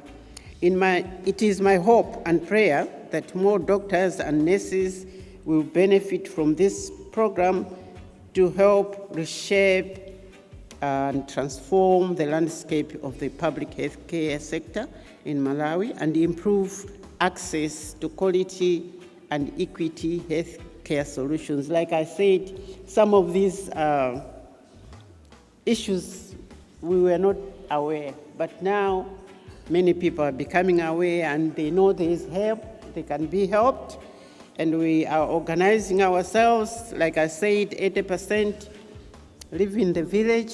We have to find ways of how we can help village people. Because in the city, you can go on social media, you can check what, in the village, those things are not available. So we have to go out and tell them that there is help. They shouldn't suffer in silence. We are there to help them. I think the message is going across the country that there is help. So on behalf of the Malawi people, we welcome the long-term partnership with Merck Foundation and with all of you, Excellencies, First Ladies of Africa, to establish a strong platform of specialized and well-trained health experts to transform healthcare sector in Malawi and the rest of Africa.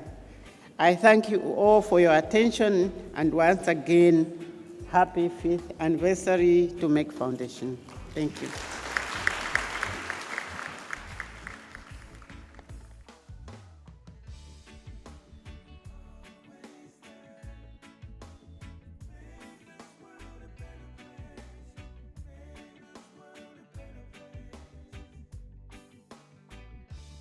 Her Excellency, Mrs. Isora Farao Nyusi, the First Lady of the Republic of Mozambique. Bom dia a todos. Minhas queridas irmãs, Suas Excelências, Primeiras Damas de África, excelentíssimos senhores embaixadores aqui presentes, excelentíssimo senhor Presidente do Conselho Executivo da Merck, Professor Frank, excelentíssima senhora Diretora Executiva da Merck Foundation, Senadora Doutora Rasha Kelej, distintos decisores políticos, profissionais de saúde e da comunicação social, minhas senhoras, meus senhores.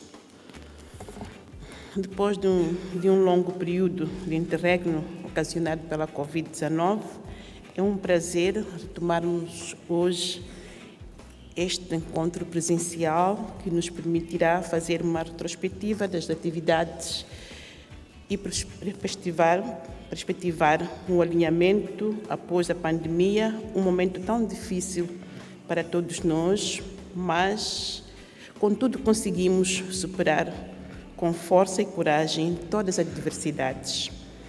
Com muita satisfação, junto-me às minhas irmãs primeiras damas africanas, nesta 9ª edição da Merck Foundation, Ásia Luminary, como convidada, e auguro que neste tão importante e respeitado fórum possamos partilhar, construir, aprimorar com novas ideias e práticas as nossas estratégias de intervenção para melhor exercício das nossas atividades sociais em prol das camadas desfavorecidas, vivendo em situação de vulnerabilidade, tendo como um dos autores da parceria à Fundação Merck Foundation. A Merck Foundation comemora hoje o seu 5º aniversário e este momento constitui uma grande oportunidade de análise e avaliação do impacto dos nossos valiosos programas que a organização vem desenvolvendo em conjunto com os parceiros durante este quinquênio. Olhando para Moçambique, meu país, tenho muito orgulho em ser embaixadora da campanha Merck Foundation, mais do que uma mãe, pois esta causa tem impacto significativo no empoderamento das mulheres que sofrem de estigma e discriminação social devido à infertilidade, objetivo fundamental da criação desta fundação. Com a provisão dos serviços de saúde, com a conscientização das comunidades para uma mudança de mentalidade e garantia de acesso à informação a estas mulheres, conseguimos registrar avanços nos programas que desenvolvemos em parceria com a Merck Foundation. Recentemente, nós realizamos o nosso primeiro treinamento virtual de mídia de saúde, que teve em foco nos jornalistas, enfatizando o importante papel de influência que a mídia desempenha na mudança da mentalidade da nossa sociedade. Este treinamento foi fundamentalmente para criar bases para uma mudança cultural focada no combate ao estigma de infertilidade, apoio à educação das meninas, empoderamento das mulheres, combate das uniões prematuras, mutilação genital feminina, bem como a violência baseada no género em todos os níveis. Nós abordamos ainda a importância de levar a conscientização sobre a detecção precoce, a prevenção de diabetes e hipertensão. A sessão do treinamento beneficiou muitos dos nossos jornalistas. Excelências, julgo ser oportuno realçar neste momento o meu comprometimento de continuar a trabalhar com a Merck Foundation para quebrar o estigma de infertilidade feminina, envolvendo diferentes áreas de conhecimento, de modo a causar maior impacto nas comunidades do meu país, dentro do mais curto espaço de tempo possível. Pois é evidente que a união de esforços de diferentes setores de intervenção social, a nossa luta pelo empoderamento das mulheres ganha espaço e torna-se mais forte e coesa no combate de quaisquer estereotipos de género, bem assim no empoderamento das nossas meninas, mulheres na educação, abordando questões sociais críticas, como a prevenção do combate às uniões prematuras, mutilação genital, violência baseada no género, entre outros males que apoquentam as mulheres. Minhas senhoras, meus senhores, no âmbito da nossa parceria com a Merck Foundation, lançamos competições diferentes para as nossas comunidades, a saber, prémios da melhor mídia, música, filme e moda para os mais do que uma mãe e promover um estilo de vida saudável. Estes prémios visam incentivar a mídia, músicos, estilistas de moda, cineastas, estudantes e novos talentos com potencial nestas áreas para desempenhar o seu importante papel de sensibilização nas comunidades sobre questões sociais sensíveis e de saúde. Nesta perspectiva, distinguimos muitos vencedores no ano passado e tenho certeza de que teremos um bom número de vencedores para as nossas categorias de prémio. Juntos nós lançamos 3 livros de história: Faça a Escolha Certa, Educar Serafina e História de José. Estes livros ajudaram a elevar a conscientização sobre a Covid-19, apoiar a educação das meninas, a quebrar o estigma da infertilidade, a enfatizar os valores familiares de amor e respeito. Na mesma linhagem, perspectivamos lançar mais 5 livros novos de histórias. Para dar o início ao programa Educar Linda, neste momento, o meu gabinete está a levar a cabo um trabalho de identificação de 20 meninas em idade escolar desprivilegiadas e com alto desempenho acadêmico para beneficiarem de bolsa de estudo em mensalidades, materiais escolares, garantindo assim a conclusão da sua formação, o alcance do seu potencial e a realização dos seus sonhos. Estimados participantes, durante a pandemia do coronavírus, todos percebemos a importância da existência de um sistema de saúde público forte e a necessidade de conscientização da comunidade. Neste sentido, gostaria de agradecer à Merck Foundation pelo seu apoio contínuo e partilhar o resultado da nossa parceria no Programa Nacional dos Pontos Azuis para Diabetes da Merck Foundation. No âmbito deste programa, fornecemos 14 bolsas de estudo aos nossos médicos locais para o curso de mestrado online em diabetes, endossando pela diabetes 19. Estou muito feliz que 5 dos doutores tenham concluído o curso com sucesso e que os outros estejam a frequentar o programa. É nosso desejo que, terminado o curso, estes médicos estejam aptos para estabelecer uma clínica de diabetes nos centros de saúde, hospitais de afetação, capacitada para a prevenção e gestão da doença nas suas respectivas comunidades. Estamos ansiosos em matricular mais médicos para o curso de mestrado em diabetes. Em breve, inscrever novos médicos em muitas outras especialidades, em parceria com o Ministério da Saúde de Moçambique. Deste modo, pretendemos melhorar o acesso dos nossos pacientes. Em cuidados de saúde equitativos e de qualidade no país. Partilharei convosco o resultado na nossa próxima reunião. A terminar, gostaria de felicitar a Merck Foundation pela celebração do seu 5º aniversário e manifestar a minha satisfação pela parceria que estabelecemos juntos no desenvolvimento de programas de capital importância social para o meu país, na expectativa de continuarmos a registrar grandes resultados e progressos. Pela atenção dispensada, meu muito obrigada. Obrigada a todos.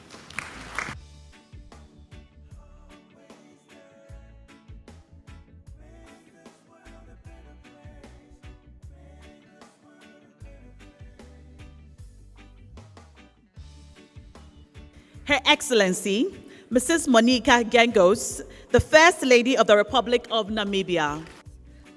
My sisters, Your Excellencies, the African First Ladies who are present, the Chairman of the Executive Board of Merck, Professor Frank Stangenberg-Haverkamp, the CEO of Merck Foundation, the ever-energetic Dr. Rasha Kelej, and the distinguished healthcare providers, policymakers, members of the media, and of course, distinguished ladies and gentlemen, particularly the technical advisors and the teams of the First Ladies. I've listened carefully, and I don't want to repeat what has already been said, so I think it's really a summary. My sister from Botswana spoke very clearly about the importance of data and how a lot of the data is in the private sector and not in the public health systems. My sister from Burundi spoke about stigma and how women are blamed even for infertility. And as First Ladies, I'm sure many of you will agree, we also experience this. The president makes a mistake, it's the First Lady. Then sometimes the president is a good man, but the wife is a problem. We do this at community level, we do it at political level, and we do it at the level of infertility, where often infertility is made as if it's a woman's issue. And a man who has not been tested to see if the infertility comes from his side will blame the wife, his family will blame the wife. So we must resolve this issue. So that was a very important point raised by my sister from Burundi. My sister from DRC talked about the fragility of healthcare systems, not only during COVID, but historically and present.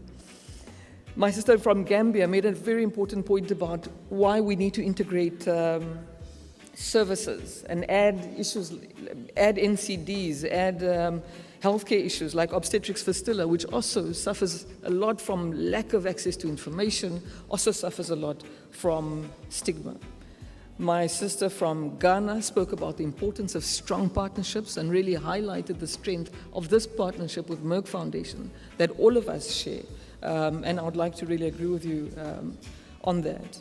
Liberia talked about the impact of conflict on healthcare systems and the urgent need to rebuild healthcare infrastructure, as well as ensure access to quality and equitable healthcare. Malawi made an important point, which to an extent we also saw, is how secret infertility is kept. Often you don't know a couple is struggling with this, but the first thing all of us do at weddings is say to the new couple, when are the babies coming? I've stopped asking people. I've stopped talking about my children in front of people because I've realized when there's a silence, it means this person doesn't have children and we don't know why. So I've also become much more sensitive in how I deal with the issue of children because we must never assume everybody has children. My sister from Mozambique spoke about the influence of media in shifting societal mindsets and negating stigma, because media can either increase the stigma or reduce it. And I've seen very responsible reporting in countries where Merck is running media training, like Namibia, where there is a difference in how we're reporting on these issues.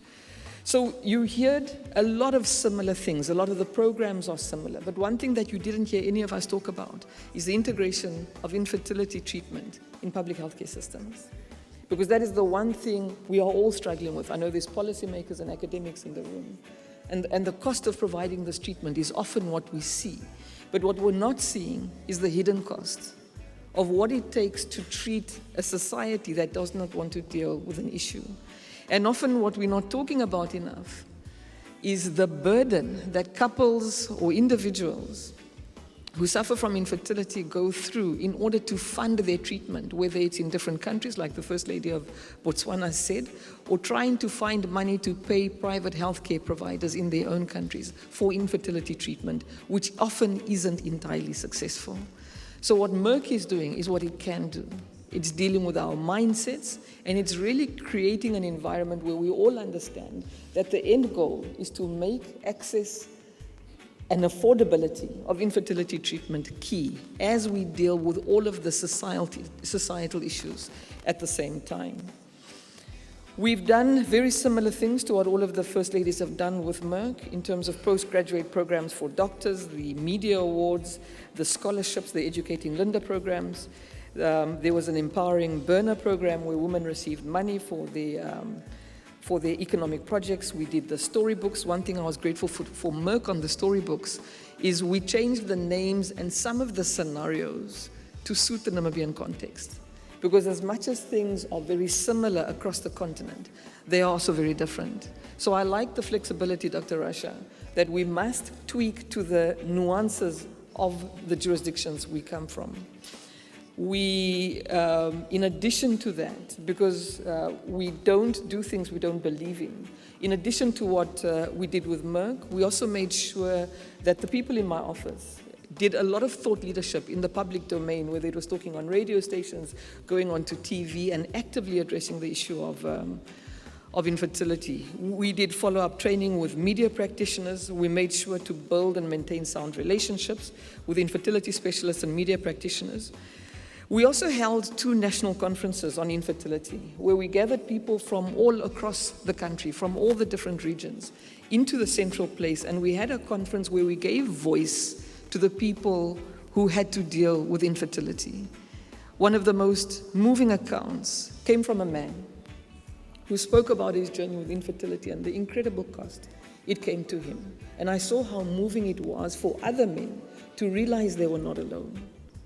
We had a number of people speak on the stage. Dr. Rasha was there. As a matter of fact, I think it was a week before we closed the country's borders because at that point, I think the first case of COVID had just arrived in Namibia. So there was a lot of interesting points that came out of that national conference. And we were under a lot of pressure to have a second national conference, which we did, where again, we gave voice to the people dealing and struggling with infertility. We gave voice to policymakers. We gave voice to the healthcare professionals. Because as First Ladies, as we sit here, we do not know more about infertility than the healthcare professionals and the policymakers who are here. Our role is to amplify and make sure that access to information goes through, and we provide the leadership that you heard from today that is being provided by First Ladies. I quickly want to end by sharing some of the things that we saw very clearly is the integration of infertility care with mental health care. We certainly had to provide some mental health care support from some of the people who attended the infertility workshops. One of the things that came out the most in the conference was people saying to us, I thought I was alone. I didn't realize that so many other people are going through exactly what I'm going through. My sister from Malawi mentioned this. The other thing that we saw is the high numbers of women who are rejected by their partners due to infertility issues and who started to use alcohol. So we had to intervene on psychosocial issues like substance abuse, but also to refer them to psychological treatment and support services, and also assist them to access legal services, because often there's divorce proceedings as a result when family mediation doesn't work.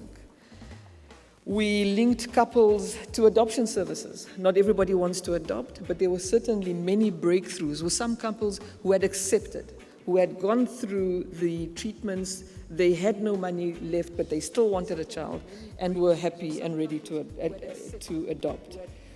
We did talks and presentations in churches so that we could also enable churches and religious organizations to understand and accept that there is a way to deal with conflict and issues around infertility.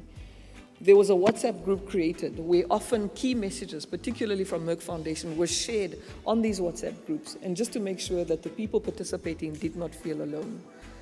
So there's very different approaches that are used, but ultimately, infertility isn't a single issue.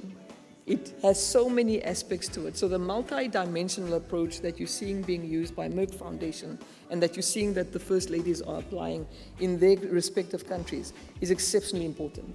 It's exceptionally important, Dr. Rasha, to have this conference now, because all of us are focused very much on COVID and all of the consequences. So issues like infertility that we've historically neglected are even lower in our priority list than what they used to be. So thank you for the timing. I think the timing has been perfect. Thank you, my sisters, for your presence and for Merck Foundation for recognizing the impact and importance of the role of First Ladies and advocacy. Thank you very much.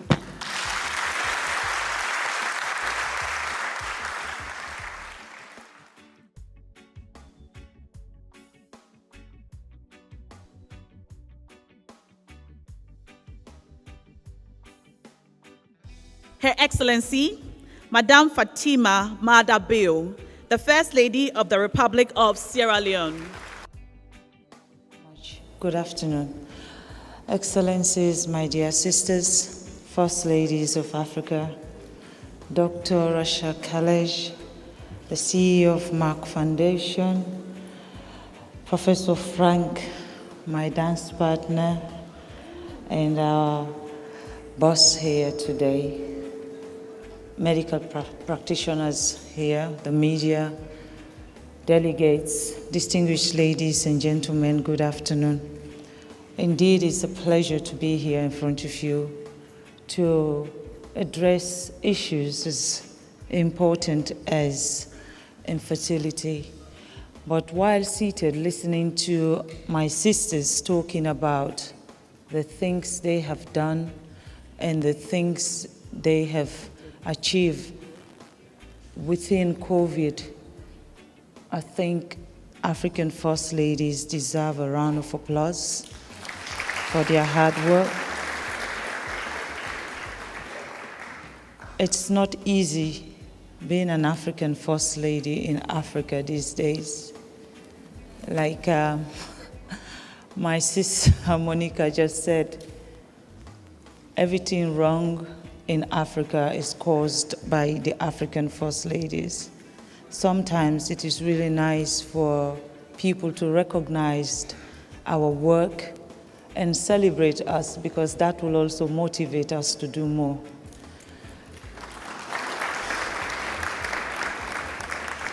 I want to take this opportunity to say thank you to all of you health workers for your wonderful, wonderful work that you did in saving Africa from COVID-19. When COVID-19 started, the statistics that was out there actually said it was Africa that was going to suffer the most. But what they did not put in that data is the resilience that our health workers have. It is the courage and the love our health workers have for our continent. So, while other people or other health workers were running away, ours in Africa, we are standing the battle to save Africa. And we can say COVID-19 came, but COVID-19 understand that Africa was not the place for it to stay. Thank you. Talking about infertility brings me back to the work I do. I've been a First Lady since 2018, which is not long. But then the issue of gender equality and the issue of children has been part of my life since the age of 16, because I do understand what it means to have equality. When you come from a family like mine, the boys are always priority. Us, the girls, have to toe the line and allow the boys to thrive. So I have always believed that we can do something to change that. And now having the platform as the First Lady of Sierra Leone, I have channeled all my energy to focusing on gender equality, gender issues, rape, and early marriage. I channeled my energy on that, not because I feel like infertility is not priority. I think that women has to be given the voice to speak up. And when they have that voice to speak up, definitely, infertility will not be a stranger. We will talk about it. The issues that women go through are so enormous in Africa today, but our silence also is too deafening. And that's the reason why, as the First Lady of Sierra Leone, I have been choosing my subject, all the taboo subject. So every year I have an agenda. When I started a campaign called Hands Off Our Girls, and Hands Off Our Girls focuses on early marriage, teenage pregnancy, and rape. And I want to say thank you to my sisters, First Ladies, who came to Sierra Leone, where we actually had a public display and protest on the street of Freetown to just say enough is enough. That was the beginning of a revolution. And that campaign has transcended beyond the borders of Sierra Leone today. And when the COVID-19 started, I thought, okay, we are not able to congregate. What is it that I can do? But before that, I've had the wonderful opportunity to meet with Professor Frank and Rasha, and I have been blessed by Merck Foundation to support 42 doctors from my country to go and study, to be qualified for cancer, oncologists, and palliative care. While we were training these doctors, I was more worried about these doctors coming back home because they needed the facility to practice. When you train the doctors and they have such qualifications and they come back home, they don't have the avenue to practice, they're going to go to another country. And that started the project that I'm on right now, which is building a 500-bed hospital that will focus on our health facilities. And these doctors have all finished their studies, and they have all come back to Sierra Leone. They've started practicing, started helping our people. Before now, that didn't happen.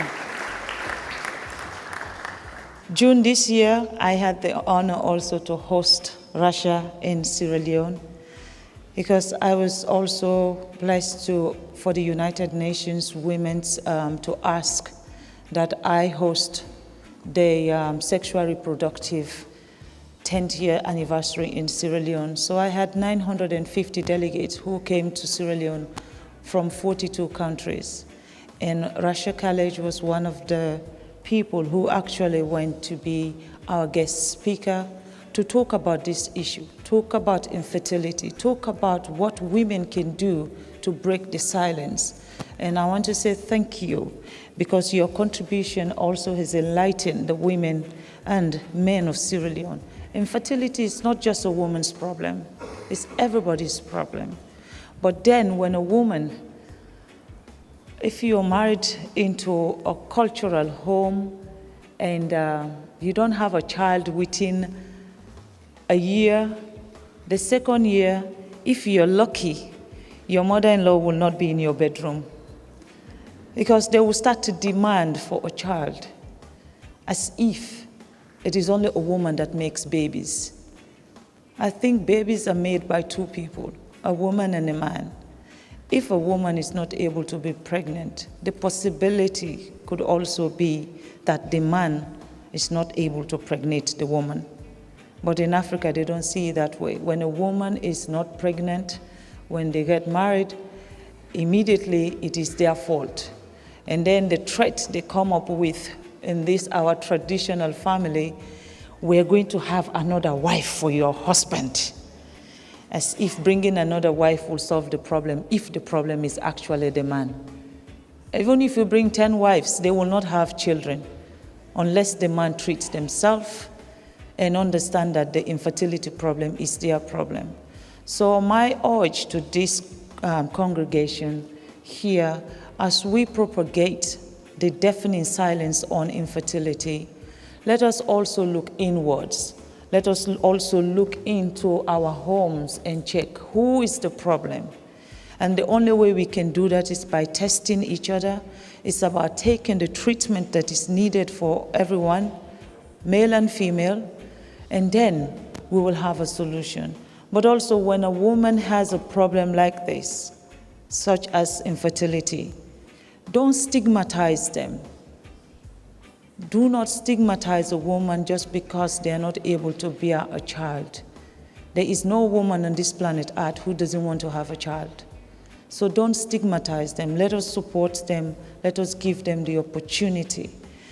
My being here, addressing this congregation, was one, to bring to my sisters, First Ladies, that last Monday, as they all aware of what I have been working on, because we all follow each other's work, we all see what we're doing.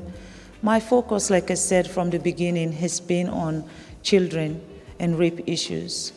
And I've been pushing the United Nations to listen to Africa's cry, because I believe this is a problem in Africa too. It is a huge problem that we have to deal with. So on the 7th of this month, I had the opportunity to be the First Lady to address the United Nations, asking them to give us an international day for us, African First Ladies, to be able to commemorate with rape victims so that we'll be able to listen to their cries.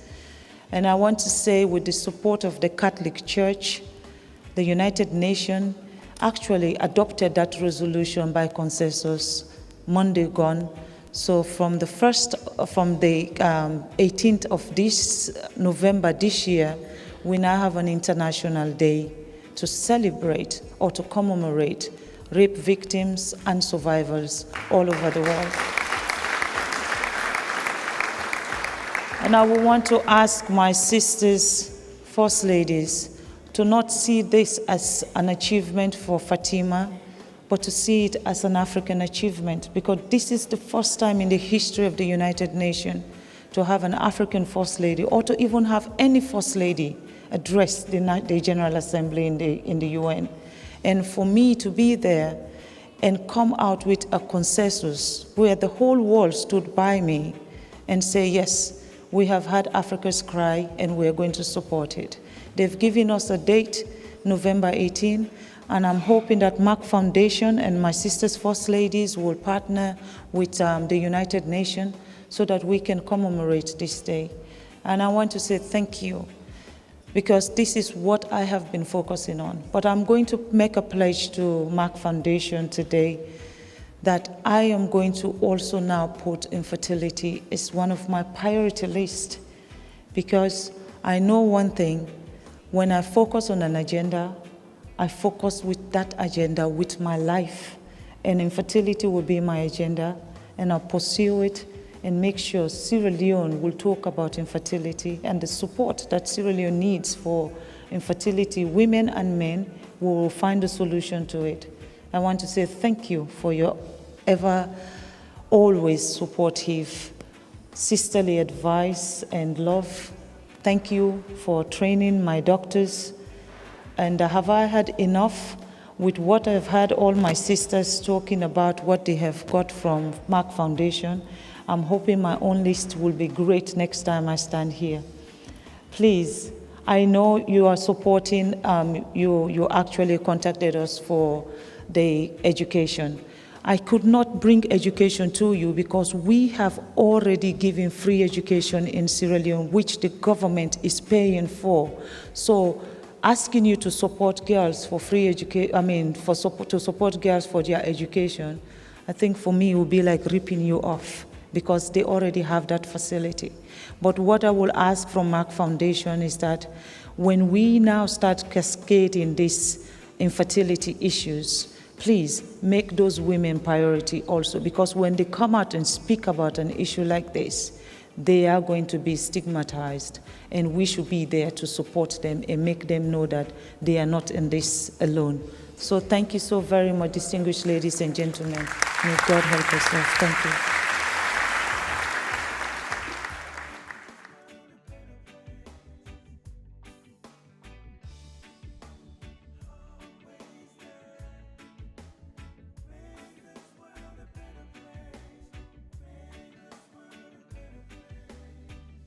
The First Lady of the Republic of Zambia, Her Excellency, Mrs. Mutinta Hichilema.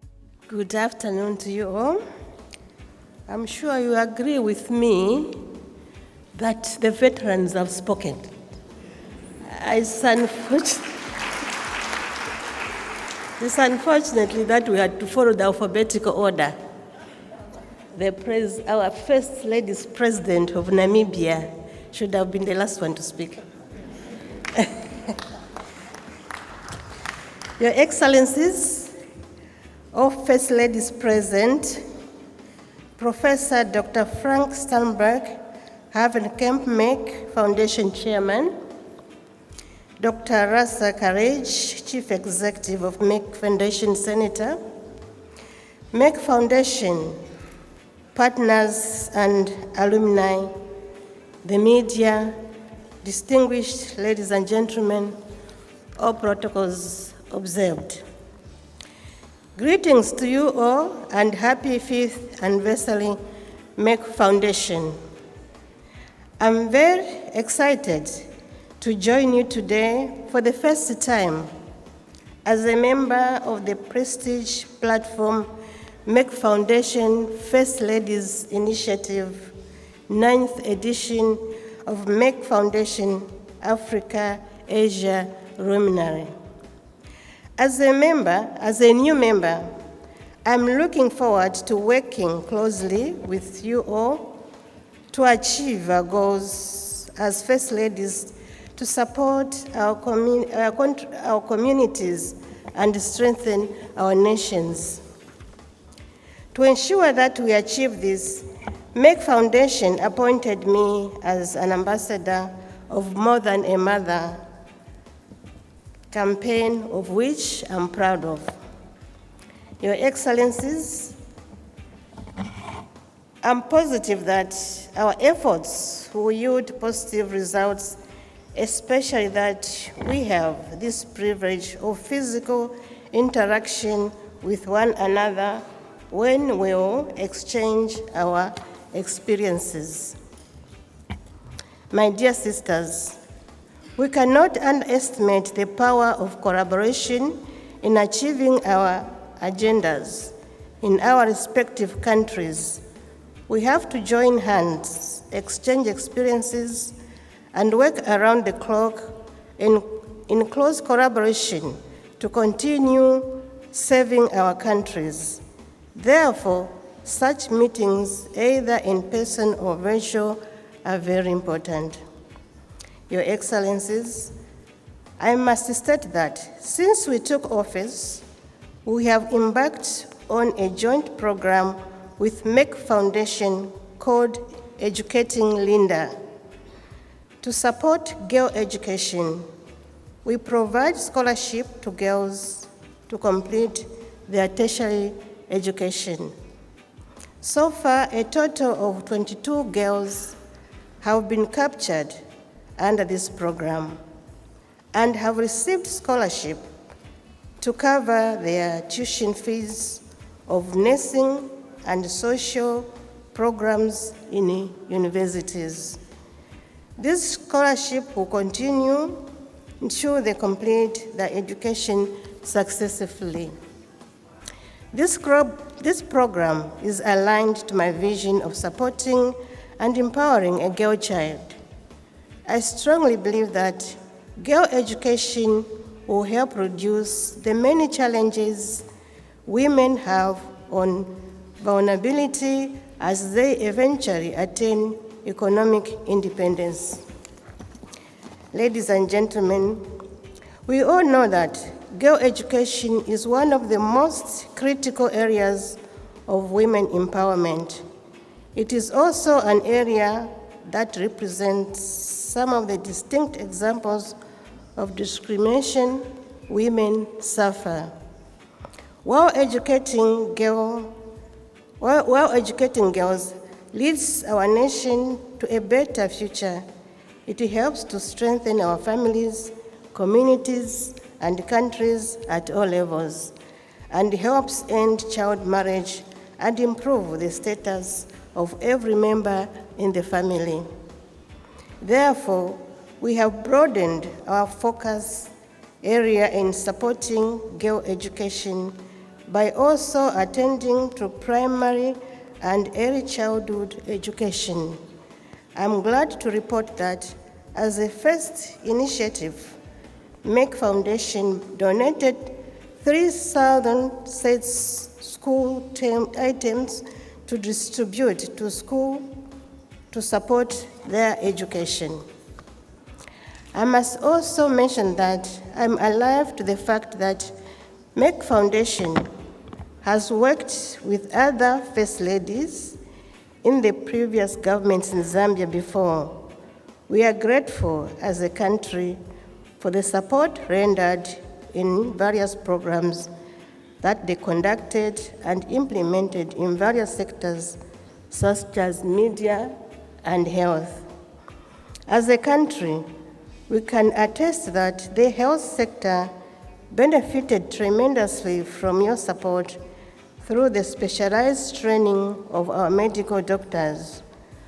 We will continue to scale up the program with the aim to establish a strong platform of skilled, well-trained healthcare experts in the health sector in my country.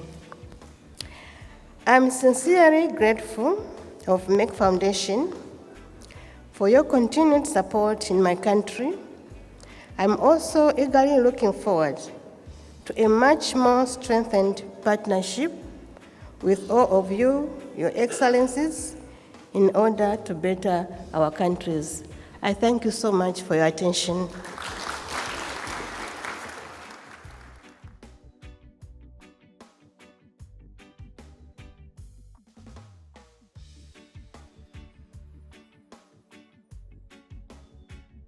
Excellences, Mesdames les Premières Dames d'Afrique, chères sœurs, Excellences, Mesdames et Messieurs les ministres, Monsieur le professeur Frank Stangenberg-Haverkamp, Chairman of Merck Foundation, Dr. Rasha Kelej, Chief Executive Officer de Merck Foundation, distingués invités, Mesdames et Messieurs, c'est pour moi un immense plaisir de vous rejoindre aujourd'hui virtuellement sur cette plateforme prestigieuse dont je fais partie depuis que j'ai commencé mon partenariat avec la Fondation Merck en 2016.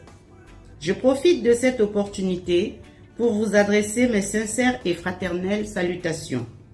Depuis la première conférence à laquelle j'ai assisté en Côte d'Ivoire en 2016 et dans d'autres pays où la Fondation Merck a organisé des conférences, c'est la première fois que je n'ai pas pu vous rejoindre en personne cette année.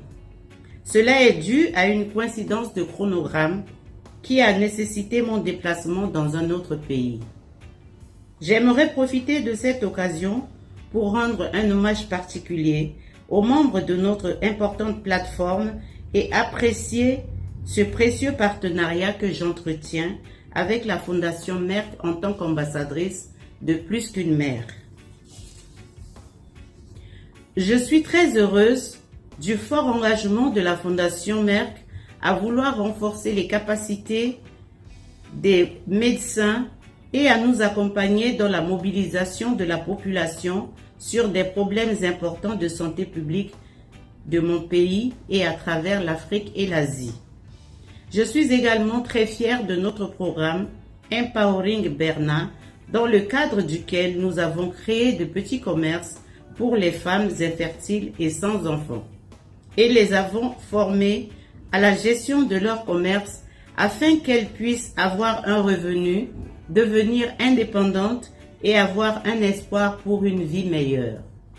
Dans le cadre de ce programme, ma fondation a fait des progrès en identifiant en collaboration avec le département des affaires sociales 431 femmes victimes d'infertilité dans la préfecture de la Ouaka à Bombari, située à plus de 385 km de la capitale de la République centrafricaine.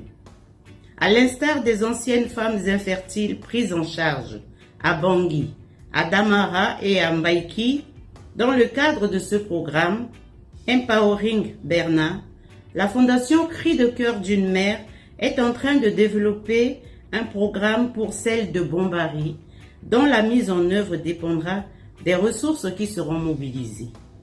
De plus, elle envisage étendre cette initiative dans 5 autres localités du pays, conformément à son plan d'action.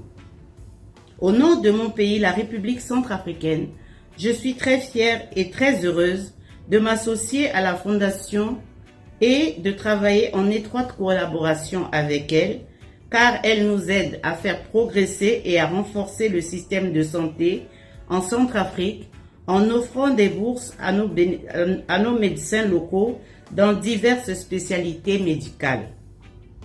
Jusqu'à présent, une bourse dans le domaine de l'oncologie et 4 dans le domaine du diabète ont été déjà accordées par la Fondation Merck. Pour mon pays, les besoins en spécialistes dans le domaine de l'oncologie et du diabète sont encore énormes. Et nous attendons la décision de Merck pour la reprise de ce programme afin de nous permettre de proposer d'autres médecins à former. De plus, dans le cadre de la mobilisation de la population autour des programmes appuyés par la Fondation Merck, 5 candidats centrafricains ont reçu des prix de reconnaissance média d'Afrique de la Fondation Merck intitulé « Restez à la maison, plus qu'une mère, portez des masques avec soin » dans différentes catégories de canaux de communication en présence du ministre de la Communication. Dans le cadre du programme Éduquer Linda, afin de soutenir l'éducation des filles, nous venons de distribuer 3000 kits scolaires fournis par Merck aux écolières centrafricaines d'une école de Bangui et 2 autres écoles en périphérique de Bangui. Pour ce programme, la Fondation Merck va bientôt offrir des bourses à 20 écolières défavorisées de notre pays pour une durée de 5 ans. Distinguée personnalité. C'est aussi pour moi un grand plaisir et un agréable devoir de travailler avec mes chères sœurs, les premières dames d'Afrique, en collaboration avec la Fondation Merck pour transformer le paysage des soins aux patients, briser la stigmatisation de l'infertilité, soutenir l'éducation des filles et sensibiliser sur différents fléaux à travers l'Afrique. Par ailleurs, je voudrais profiter du haut de cette tribune qui m'est offerte pour rendre un hommage mérité à la Fondation Merck pour ses précieux dons offerts à mon pays dans le domaine de la santé, de l'éducation et de la communication. C'est pourquoi, au nom des bénéficiaires, au nom du peuple centrafricain et en mon nom propre, je voudrais lui adresser toute ma gratitude. Je voudrais aussi adresser toute ma gratitude à mes sœurs, les premières dames. Avant de terminer mon propos, je voudrais rassurer la Fondation Merck de l'importance que j'accorde à notre partenariat déjà agissant et du souhait de continuer de travailler ensemble. Joyeux anniversaire à la Fondation Merck. Vive le partenariat entre la Fondation Cri de cœur d'une mère et la Fondation Merck. Je souhaite plein succès aux travaux de la 9e édition de Merck Foundation Africa Asia Luminary. Je vous remercie.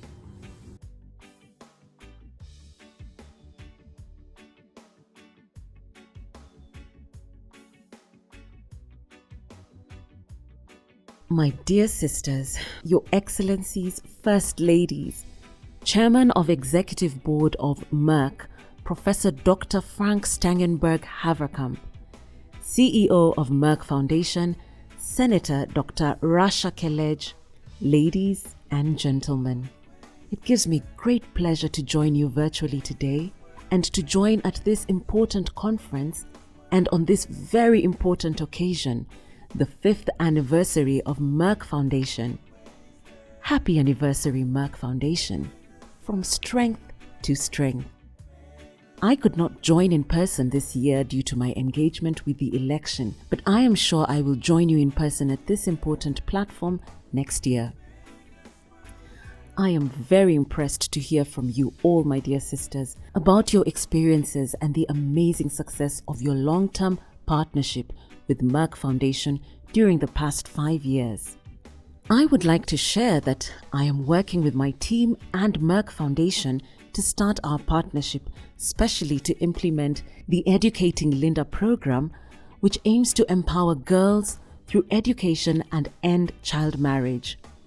This program is very close to my heart, as I consider it one of my main objectives as the First Lady of Angola and as an African woman. I strongly believe that girl education is one of the most critical areas of women empowerment. Therefore, I'm looking forward to working closely with Merck Foundation to launch this important program in Angola. I am also looking forward to receiving copies of the children's storybooks to raise awareness about many important issues like supporting girls' education, ending child marriage and gender-based violence, diabetes, and hypertension awareness. Moreover, I am very excited about the 8 important different competitions for our communities, which are Best Media, Song, Film, and Fashion Awards, with the aim to encourage media, musicians, fashion designers, filmmakers, students, and new potential talents in these fields to play their important role in sensitizing their communities about many critical social and health issues. Last but not least, I am looking forward to meeting all my dear sisters next year in person to share with you the impact of our partnership with Merck Foundation to support girl education and build healthcare and media capacity in Angola. Happy 5th anniversary again.